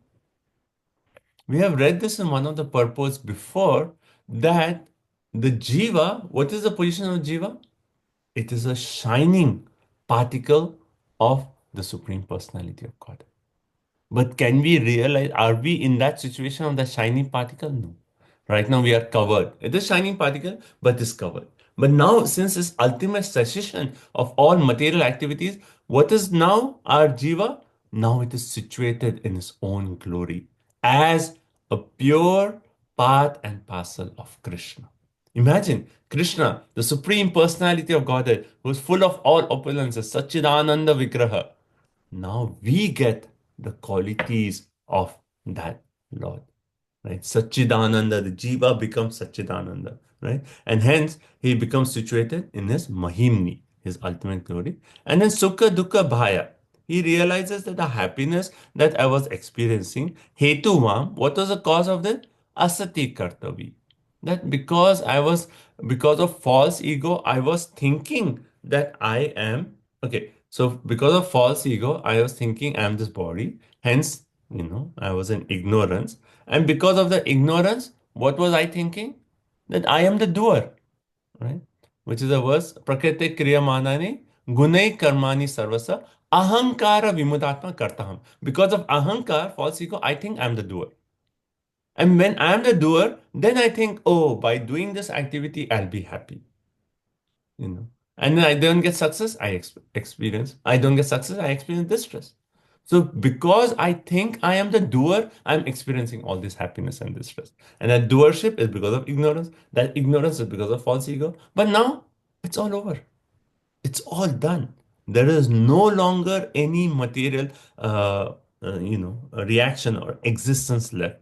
And hence he realizes that the happiness and distress, which I was thinking that this is my happiness, is actually now he realizes that's all external. And then upalabdha para atma kashtaha. And he realizes upalabdha means he gains the para atma. He gains the ultimate truth, the highest truth, the personality of God. Right? So that's the point that Prabhupada elaborates, that how right now, because we have forgotten our relationship, we think that we are so and so, who we are not. And because of that, we think that, okay, because I'm so and so, hence I have to do so and so. And because of the doership mentality, happiness, distress, right? So, but when one gets purified, then one realizes all those are actually external to me. And Prabhupada makes the point that as long as the jiva acts independently, as long as our mind is not aligned with the desires of the Lord, we are not going to experience happiness. Actually, everything is actually distress. The so-called happiness in this material world, is that happiness? It's not actually. It is just because we are thinking we are so and so, and the mind is just thinking, oh, because I am so and so, hence if I do this, I'll be happy. But it's nothing to do with who we are. Right? Asanga, it actually uses, what is our position? Asanga. We have nothing to do with this material world. So all the so-called happiness is actually only distress. It's just like in a dream state, we may feel that, oh, I won the lottery. And then you wake up, it's like, where is the money? Where is the lottery? Nothing. Right? So it's just like that. So that's the point Prabhupada says. So the only way a jiva can become happy is when he's actually connected with the happiness of the Lord. When we act in such a way to give pleasure to the Lord, to satisfy the Lord, that's the only way we can actually experience happiness. There is no other way to experience happiness. Okay, so the happiness and distress, what we talk about, that's external, and that person realizes that. Everyone okay so far? Any questions or comments? It's okay. This realization. Okay, 37. Deham chatamna charamastitam uttitam va siddho vipashyati yato dyagamat swarupam daivadupetam atadaiva vashadapetam vaso yatha parikritam madhira madandaha. Because he has achieved his real identity, the perfectly realized soul has no conception of how the material body is moving or acting, just as an intoxicated person cannot understand whether or not he has clothing on his body. So because he is like, completely he is given up that material identity, ultimate cessation, then says Siddha, that realized soul, na vipashyati. He cannot conceive that whether the body is sitting or rising because he is Swarupam. He's come to his real identity. So if he does not realize whether I'm sitting, I'm walking, and what is the example? Just like a person who's Madira, an intoxicated person. An intoxicated person does not realize whether he's wearing clothes or not wearing clothes. He does not know what is happening. So in that state, basically because he realizes the body is just foreign to me, that's not who I am. I am a pure spirit soul. Because he realizes that, then he does not realize how the activities of the body are actually happening. Sitting, standing, right? How he doesn't realize that. And so Prabhupada says in the purport, person who engages 100% in the service of the Lord, he forgets material bodily demands. He is in that state that because he is totally aloof from the body, he doesn't even realize what are the bodily demands. Like we can see this in the life of the Goswamis of Vrindavan, right? Imagine Raghunath Das Goswami, once in 2 or 3 days, one palmful of buttermilk. Now, if you tell that to anyone, like a doctor or like a health related person, he'll say like, impossible to survive. He'll say, how can you survive? Like once in 2, 3 days, you have so much buttermilk. Where will you get your proteins? How will you even survive? Right? But you see the point here, Prabhupada saying, because they are in that state, they forget all material body demands. But isn't that the question that one may still ask, right? How are they surviving? How are they surviving? Is it even physically possible that the body is sustained by just like once in 3 days having buttermilk? What's the answer to this question? Looks not possible, Prabhuji, for us, at least. No, but even, okay, for us, yeah, we cannot imitate the Goswamis. We are not in that stage. But how is even Raghunath Das Goswami surviving? It's the spiritual strength, right, Prabhupada? Okay, spiritual strength. Okay, so spiritual strength, one way we can say, he has realized the body is not even him, right? It's just this body. So his spiritual strength is, yes, I am spirit soul, I am part and parcel of Krishna. And for Raghunath Das Goswami, he realized I am the Manjari, so and so Manjari. And then he is actually just engaged in that Manjari Bhav, Seva, right? But the body, the external body is there, right? I mean, on Guru Purnima, Guru Purnima, that day, Sanatana Goswami disappeared. Like it is described that how he was a Chakra Tirtha, right? So if you go now, Govardhan Parikrama, then behind Manasi Ganga, that is actually the place where Sanatana Goswami was doing his bhajan. And then one day morning, like all the Rupa Goswami and everyone, they actually came to Sanatana Goswami. And they came and they realized Sanatana Goswami was just sitting silently. And they thought like, okay, maybe he's absorbed in deep absorption. Some Leela he's absorbed. So they didn't want to disturb him. But then they realized like for a long time he was like that. And then they realized he's actually not breathing. And he's departed. Right? So that he actually departed, right? There was his samadhi is there. Now it is his Bapu was brought to Vrindavan and now the samadhi is in Madan Mohan temple. So how are they even surviving? So this is Hare answer. Krishna Prabhuji, Yes. is it because they are mentally nourished by the Lord Himself? Because they are connected with the Lord. Okay, so let's read next shloka where this answer is given that if they're so disconnected with the body, how are they even functioning? Because this verse has said what? They don't realize they're standing, sitting. And if you remember, maybe I can just quickly share my screen. In 7th canto, let me see.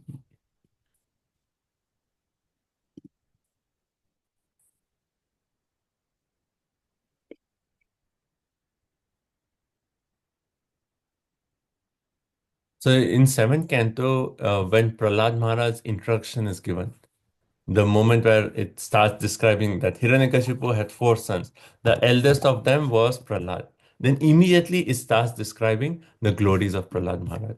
And in that section, what was the first point they actually say about the glories of Prahlad Maharaj?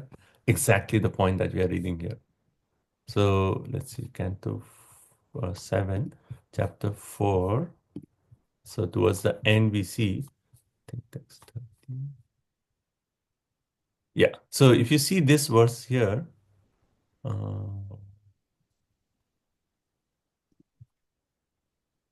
right. So here all glories of Prahlad Maharaj here. So yeah, okay. Yeah, see, indeed, from the very beginning, Prahlad Maharaj was uninterested in childish playthings. He gave them up altogether, and remained silent and dull, being fully absorbed. And he could not understand how the world goes on, being fully absorbed in sense gratification, always absorbed in thought of Krishna. And this is exactly the point. You see, 38. Thus, being always embraced by the Lord, he did not know how his bodily necessities, such as sitting, walking, eating, lying down, drinking, and talking, were being automatically performed. All that was automatically performed. And here it says what? Because he was always embraced by the Lord, right? And then, and then further he says how because of advancement, he sometimes cried, sometimes laughed, and sang loudly, and his hair standing on feeling the touch of Lord's lotus hand, he became spiritually jubilant, remained silent, his hair standing on end, tears gliding from his half-closed eyes because of love of God, right? So basically, this is a point that how in 38 it says, he did not know how his bodily necessities, sitting, walking, eating, were being automatically performed. Okay. So now to actually answer the question, let's read the next shloka where it actually describes how does the body actually continue to live because they are so disconnected from the body. 38. 38. Deho pidaiva vashaga kalu karma yavad swarambakam pratisamikshata eva shasuhu tam sa prapancham adiruda samadhi yogaha swapnam punarna bhajate pratibudha vastuhu. The body of such a liberated yogi, along with the senses, is taken charge of by the Supreme Personality of Godhead, and it functions until its destined activities are finished. The liberated devotee, being awake to his constitutional position and thus situated in samadhi, the highest perfectional stage of yoga, does not accept the byproducts of the material body as his own. Thus, he considers his bodily activities to be like the activities of a body in a dream. So this is the answer. What is the answer? Here it says clearly, Deha Daiva Vasha Gaha Karma Swa Arambam Pratisame. So as the body actually appeared in this world, right? Similarly, it will actually continue until the final moment. So as soon as we come in this world, there's like a timestamp. Okay, you came on so and so date you have to leave. So all that will happen. But who is now taking care of all that? Krishna himself. So this verse clearly says, is taken charge of by the Supreme Personality of God. The body of such a person is taken charge of by Krishna. So even though, so to answer the question, how Raghunath Das Goswami is surviving, Krishna is taking care of his body. And Krishna actually, so if the body has to go through certain phases, like, I mean, like as we described, the body is getting old, all those things. Yes, the laws of nature, like Krishna lets the laws of nature act, but he is actually making everything happen. Like what is the example given? Just like in the dream state, we may accept so many bodies, but when we awaken, we say like, oh, all those are dream state bodies, are nothing to do with us. So that is one point. And again, a second point to explain is when we are sleeping, is our body functioning? Right. Body is still continuing, breathing is happening. Are you conscious of your breathing? Someone has to remind you, Prabhu, you're sleeping, wake up, you have to breathe. No, the breathing is going on. You have, you eat late night, digestion is happening. While you're sleeping, everything's happening. So that is happening by the laws of material nature, that the body is designed in such a way that irrespective of our thinking, our consciousness, our conscious of being of those activities, they continue. So similarly here, Krishna actually provides everything for this cycle to continue. Now, one may question that why Krishna lets his pure devotees, his associates, go through this transformation of the body. Like, why do pure devotees, like Srila Prabhupada, why did his body get old? Why did Krishna, if Krishna has taken charge of the body of such personalities, why does Krishna allow the body to get old?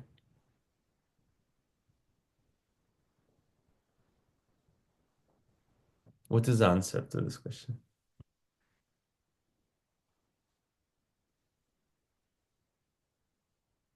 Just to set an example that how the liberated souls can live in this material world. For us, right? We are our body will go through those changes, Okay, but that's a it will good not point. affect. Yeah, that's a good point. So Prabhupada actually elaborates this in the section of Bhishma Pitama also. That in the purport, Prabhupada, if you remember that in purport, he says, like, why did Krishna actually say Yudhishthira Maharaj to go to Bhishma Pitama? And one point Prabhupada says is to show the world that a person who, like Bhishma Pitama, even though he is on the bed of arrows with all these arrows all through his body, his consciousness is crystal clear. He is not affected by all that. And we see that in the life of Srila Prabhupada. In the last moments, what is Prabhupada doing? Consciousness is so clear. Imagine, like, who can at the almost like last few days or last few moments of his life dictate purports of Srimad Bhagavatam? Who can do that? You know? It's almost like impossible. Like, who can actually dictate purports of Bhagavatam in the last phase of his life? Only a pure devotee. And this is showing the world the glory of a pure devotee. Right? Because if the Krishna could have, Krishna can easily say, okay, pure devotee, your body does not go through all the changes. I am personally taking care.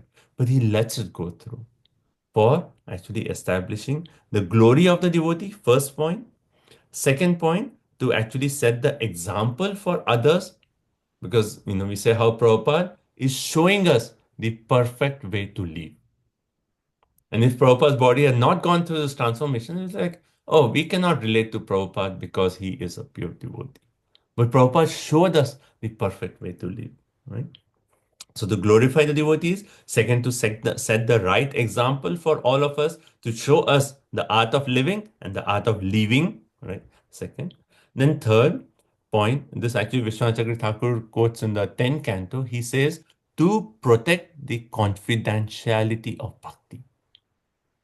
Because if devotees, pure devotees, they don't go through this transformation, then people will be like, okay, let me take to bhakti just so that I don't grow old, just so that I don't have diseases.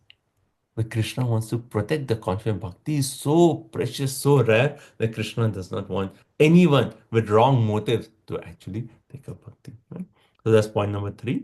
And then point number 4 is that yes, devotees are going through, like, recently I was hearing about Gunagrahi Maharaj's departure, and he had cancer, and during the last, he was in Vrindavan, and last few days he went into coma. And devotees were all around. They were like, Bibi Govind Swami Maharaj and other devotees were coming and doing kirtan all, every time, 24/7, they were kirtan. Maharaj was in coma. They were actually doing kirtan. And actually, before Maharaj entered coma, he had made this point. He said, like, I don't know, how will I think of Krishna? This cancer is like spread all through my body. And the end moment, will I even be able to think and chant Krishna's name? And that was his anxiety actually. He was really expressing this to other devotees. How will I think of Krishna at the end moment? Like, this is so, like, the cancer is all over, and how can I do it? And it is described that, Maharaj was in coma, and everyone was coming, chanting was going on, chanting was going on. And then, when it was very close to the last moment, Maharaj opened his eyes and he said, Hare Krishna, Hare Krishna. He chanted with the devotees, and then he left. Imagine, he was in coma for days, but last moment he awakened. And the doctors over there, they said this is impossible. It is impossible for a person in coma to come out of coma to chant the mantra and then leave. So this is biologically impossible. You know. And so the point, what was why did I tell the story? Oh yeah.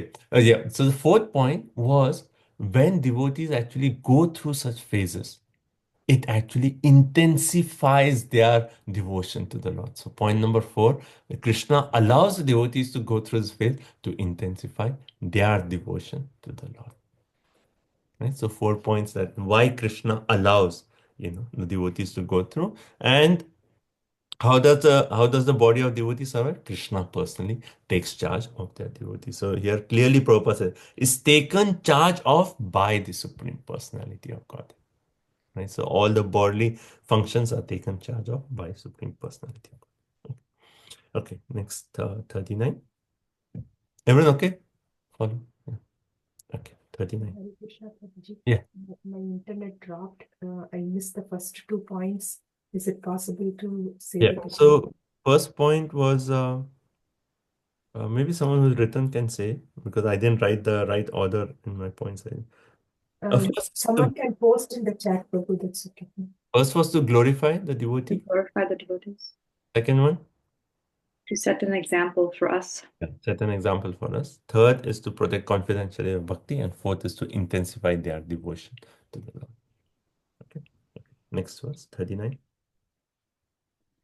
Yatha putrachcha vitachcha pritan martya pratiyate apyatmatvennabhim mattad dehadhe purushastata. Because of great affection for family and wealth, one accepts his son and some money as his own. And due to affection for the material body, one thinks that it is his. But actually, as one can understand that his family and wealth are different from him, the liberated soul can understand that he and his body are not the same. Hare Krishna. So here 3 verses are telling us what is the understanding of a yogi. Like, yes, he is different from the body. He has given up, but what is the understanding? He thinks like just like, and here the example is given yatha, right? Yatha tatha. Wherever we see these verses, these words that come yatha tatha, just like this, therefore this, right? So just like what? Putravat vitat. Just like a son and wealth. So someone considers, oh, this is my son, this is my wealth, right? And why is he considering? There are so many children, but he'll say, oh, this is my son or my daughter. Why? Because there's a mood of affection. But then at a particular point, he realizes that, yes, it is only out of affection I'm connecting. Like even money. Someone may go to a bank and say like, well, there are $1 million in the bank. And which is my money in that? The money is not written that, okay, this belongs to so-and-so. Just because of my attachment, I say out of this $1 million, this 100,000 is mine.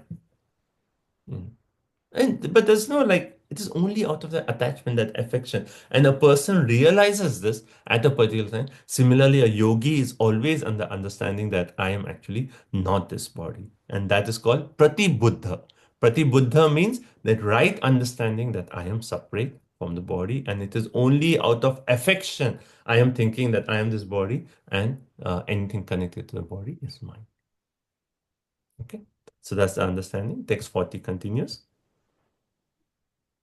Yatolmukad vishpulingad dumad vapi svasambhavat apyatmeva atmatvenabhimatad yathagni pratak ulmukad.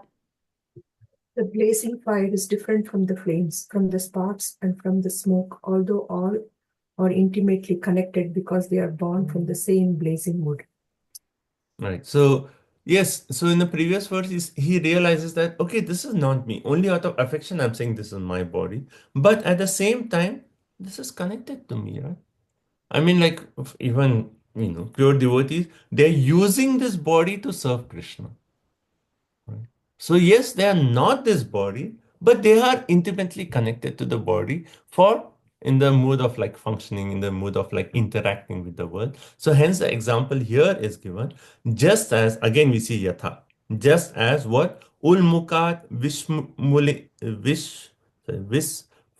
Hulingat, dhuma. So flames, sparks, smoke. All that are connected to what? Agni. Just like all these three will not exist without fire, right? Similarly, the body will not exist without the super soul. But is the smoke the fire? No, smoke is not fire. Is the sparks the fire? No, spark is not fire. Flames the fire? No, flame is not fire. All that, though they are connected, but they are actually different. Though flame, a spark, a smoke is actually produced from the fire, it is intimately connected by nature, yet it is actually different. So yes, the body is connected to the cell, and we function, we interact with the world through the body, but yet we are different. Okay, so that example of fire. And further, this example is elaborated in the next shloka. Let's go. Next. Text 41. Bhutendriyantakaranaat pradhanat jiva samgitat atma tatha pratag drashta bhagavan brahma samgitaha. Vamsi Gopal Prabhu. Hare Krishna. The Supreme Personality of Godhead, who is known as Param Brahma, is the seer. He is different from the Jiva soul or individual living entity, who is combined with the senses, the five elements, and consciousness. Hare Krishna. So basically here is saying, okay, so Jiva has an understanding of his connection with the body that yes, though they are one way connected, yet they are different, right? So that point is clear. Everyone okay with that point? The fire and the smoke and that example. Now further he's saying, is the Jiva and the Paramatma same? What is the connection of Jiva and Paramatma? Here he's actually giving the example. So the earlier smoke example is actually further elaborated, and he compares the Pradhan to wood. So we have the Pradhan, right? Everyone remembers Pradhan, Mahatattva, the sum total of all material. He compares that to wood. The Jiva is considered as a spark because there's consciousness. The body, the senses, the mind, that is compared to smoke. And the Paramatma is compared to fire. Right? So Paramatma is compared to fire, the Jiva is compared to a spark. So yes, spark and fire, a spark is just like a Jiva is part and parcel of the fire. Similarly, the spark can be considered as one aspect, a part of the fire. Right? So that example. And then what about the smoke and what about the wood? The wood is Pradhan, sum total of all material elements. Right? It is from the wood, fire originates. It is from the wood, burning, smoke comes. Right? So that's the Pradhan. And then the body, the senses, and Antakaran, they are actually considered as smoke that is produced. So that is the comparison that is given. So here the point is made, the Paramatma is just like a witness. So if you see the entire thing, yes, the wood is burning, there is fire, there is smoke, there is spark, right? But what is the position of Paramatma? What has he got to do with the Jiva and the interactions, the body? He's just a witness. He's seated in everyone's heart, but is he affected by the happiness and distress of the Jiva? No. He's just a witness. He's just a seer. So hence he's completely aloof from all these things. Right? He's completely aloof from the bodily interactions of the Jiva. He's witnessing everything. So that way he's there in everyone's heart, he's witnessing, but he's actually aloof, right? How we say the two birds on a tree. One bird is eating the fruits of the tree. It is interacting with the body. The other bird is just sitting and seeing. Okay, this bird is eating a tasty fruit now, is happy. This bird is eating a raw fruit, it is unhappy, and so on. So that's what the Paramatma is, just like a witness. Okay. So Prabhupada in his purport, he makes a point. Here, Prabhupada says, this is the clear conception of the complete whole. What is our conception? Achintya, Bheda, Abheda, Tattva. Right? So Prabhupada talks about that. So what does this mean? Achintya, Bheda, Abheda, Tattva? That everything simultaneously one and different from everything else. I mean, if you tell this to someone, then what is your philosophy? Our philosophy is simultaneously one and different from everything. He'll be like, what kind of puzzle is this? How can something be simultaneously one and at the same time different from everything? Right? So that's why the word achintya is added. That is inconceivable. So what is that oneness? The oneness is the qualitative oneness. So for the jiva, qualitatively, it is same as the Lord. Quantitatively, it is different. So one, different, right? The material energy, is it the Lord? Not directly, but the energy of the Lord. So yes, it is connected to the Lord. In that way, it is one, because without the Lord, the material world would not exist, right? So that way, it is one, but yet it is actually disconnected. Like the example we give of the shadow and the sun. Is the shadow a part of the sun? One way you may say no, because the sun is sunshine. How can there be shadow when there's sun? But how can there be shadow if there is no sun? Right? So both ways, how can there be shadow when there is sun? How can there be shadow when there is no sun? So that is the concept of achintya, bheda, abheda. Simultaneously one and different. So if you consider Jiva, Jagat, and Jagadish, so these three we are seeing, right? Simultaneously one and different. Jiva is simultaneously one in quality. The material energy, it exists because of the Lord. So all those connections. So all three, that way it is explained. Simultaneous Achintya, Veda, Veda Tattva. And Prabhupada says this is the perfect conclusion of our Bhagavad school. And then Prabhupada also explains that how, anyway, I'm not going to go into detail of this, but I think everyone knows this, that there are 4 different schools. Right? First school is what? Shuddha Advaita. Right? Purified oneness. Second one is what? Dvaita Advaita. Dvaita Advaita. Then third one is Vishishta Advaita. And fourth one is Dvaita. So this is all to do with the conception of the Jiva and Lord. So what did Shankaracharya come and say? Advaita. We are one with the Lord. No difference. Actually, you are Lord, you are God. You have not realized it. But when you actually progress in bhakti, then you realize. Okay, that's Advaita. But then what did Madhvacharya come and say? He said, what are you talking of oneness? It is completely different. It is Dvaita. There is no question of one, because he wanted to oppose that Advaita. He preached Dvaita philosophy. And he said, God and Jiva, they are completely separate. The Jiva comes under influence of Maya, but God is the source of Maya. They are completely different. How can you compare the insignificant Jiva and the Lord? So that is Madhvacharya. And then we have Babaji, what is Vishishta Advaita? that is qualified non-dualism. That is from the Ramanujacharyas. Yeah, that is Ramanacharya, right? They actually what was Ramanacharya's teaching? That because it was Advaita, that everything is one. He actually said, yes, it is one. I'm not denying it, but qualified non-dualism. Qualified oneness, in the sense that yes, it is one, but we have to qualify that. We have to elaborate further on that oneness. Yes, we are also of the same nature of God. God is the ultimate reality. He is the one, but the individual soul is a part of him. So yes, it is all one, but the jiva is a part of the Lord. So that is qualified non-dualism. So Dvaita is dualism. Dvaita, Advaita is simultaneously one and different, and Suddha Advaita is purified.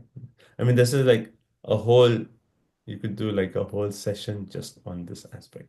But maybe I can post a link if you want to read more, where it clearly explains these 4. And it's good for us to know for preaching, it is actually very helpful. So I'll print, and there's also one lecture I heard. If I can find the lecture, and it explains these 4. So I'll post the link so you can use as further reference. But so for now, in this purport, what is Prabhupada saying? What is our philosophy? Achintya, Bheda, Abheda Tattva. Example of fire, smoke, wood, and the sparks. Everyone confused or everyone okay? So the wood is pradhan, spark is jiva, smoke is the body, senses, and mind, and then fire is the Lord. Is that correct? Paramatma, yes. Paramatma.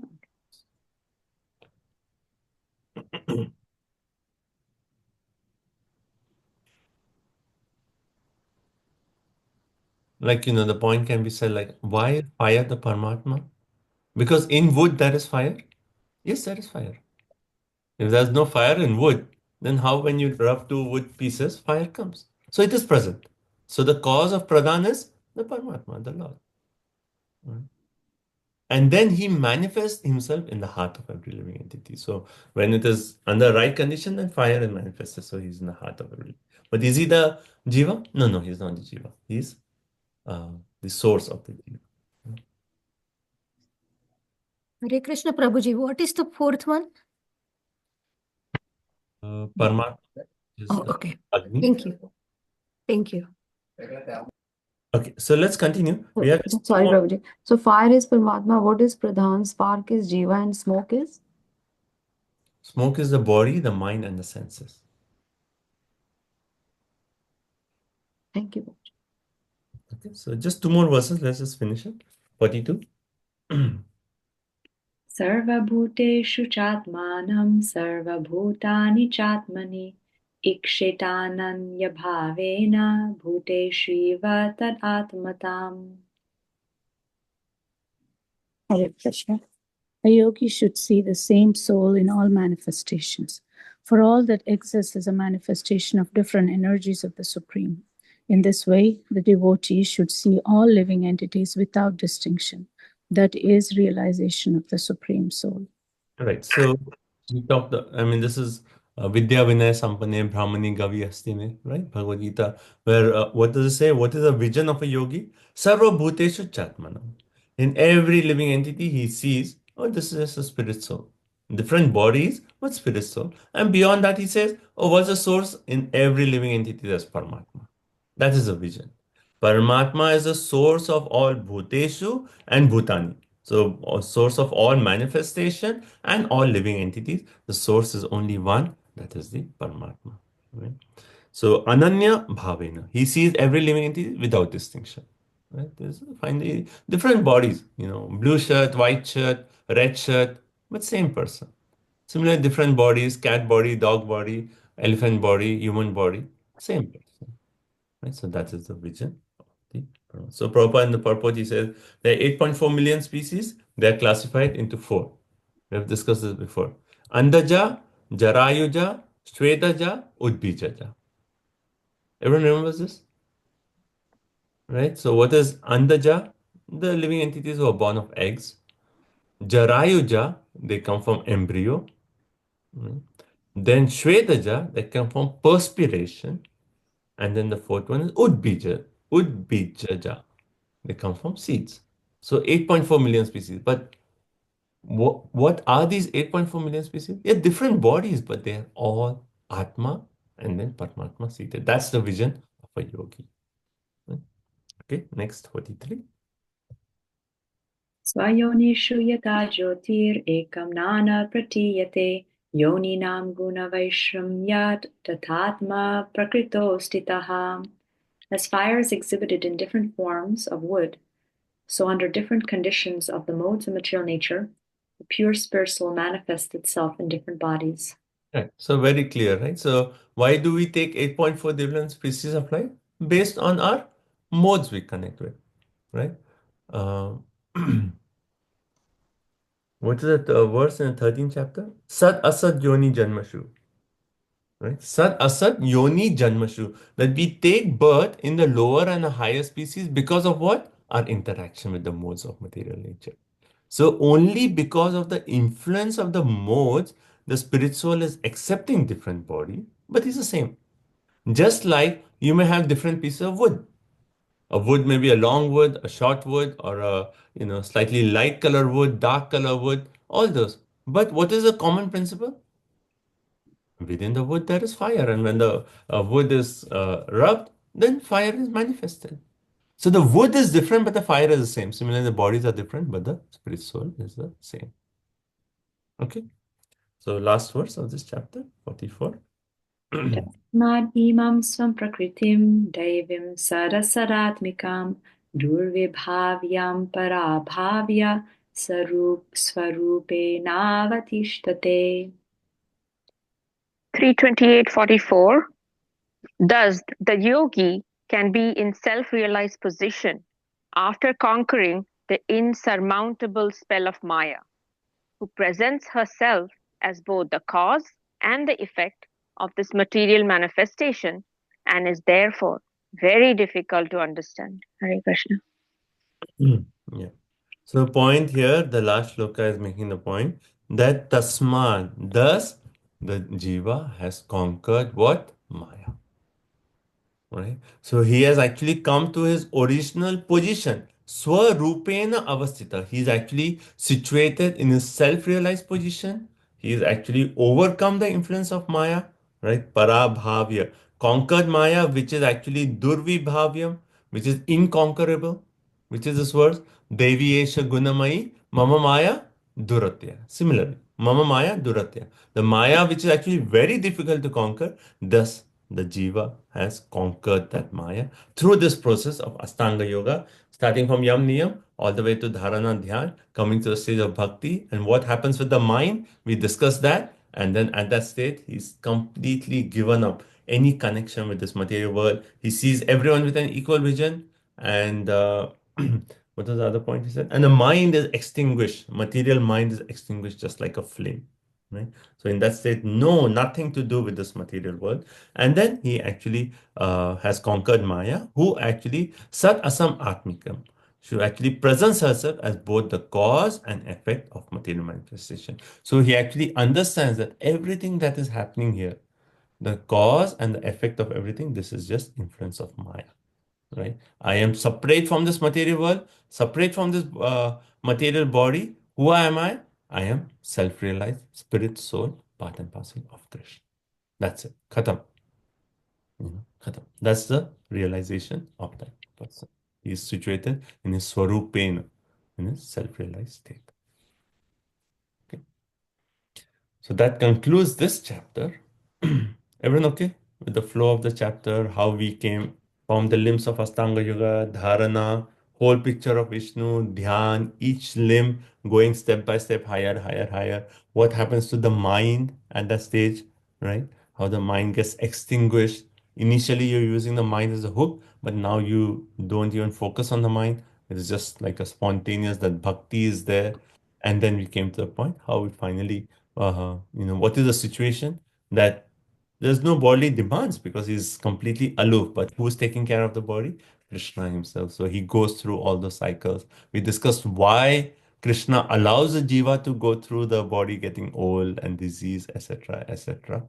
And then finally we came to what is the vision of a person? He sees this material body is separate, but still I'm using the body for service to Krishna, etc. Right? Okay. Everyone okay? Any final comments, realizations?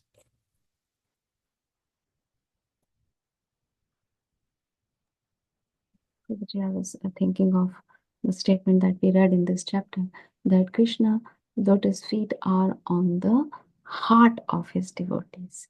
So if we want to understand Krishna, we should just hear from the devotees. Devotees have captured the lotus feet of Krishna in their hearts. Nice. Thank you. Hare Krishna, Prabhuji. How the smile of the Lord evaporates all the ocean of sufferings in this world. Yes. Whenever you feel distress, just come, have darshan of the Lord, and looking at the beauty of the Lord, just chant Hare Krishna, Hare Krishna. Looking at the smile of the Lord, the merciful, compassionate glance of the Lord, and all our miseries are vanquished. The sweet little jasmine teeth of the Lord that look reddish, his lips. When you think about that, it just reminds me of Radharamanji. Just like his smile and how reddish it looks like rosy. Yeah. Nice. Anything else? Okay. Okay, so this is actually completed our section of Astanga Yoga, Sankhya Yoga. Next time we come back to pure devotional service. So again, it's a very interesting chapter because it talks of devotion in mode of goodness, passion, ignorance. And we can see, where are we? Is our devotion pure, or are we actually contaminated by this modes and a path of bhakti? And this three modes leads on to fourth canto, where we'll see devotees in mode of goodness, a whole pastime, devotee in mode of passion, whole pastime, devotee in mode of ignorance, full pastime. So many chapters of fourth canto just based on these 3 points. Right? So that's our next time. It's very interesting, and it goes into characteristics of pure devotion. And now we have come back to our aspect of pure bhakti. Okay. That's next class. So thank you all so much. And Shri भागवताम की जय, श्रील प्रभुपाद की जय। वंशकल्पतरुभ्यस्य कृपा सिन्धुभ्येव च पतितानां पावनेभ्यो वैष्णवेभ्यो नमो नमः। Thank you all so much for joining. Thank you for your association. Hare Krishna. Thank you so much, Prabhuji. Hare Hare Krishna. Krishna. Hare Hare Krishna. Thank you, Prabhuji. Hare Krishna. Thank you for joining. Hare Krishna. Thank Hare you. Krishna, Prabhuji. Dandavat pranam. Thank you. Hare Krishna. Krishna.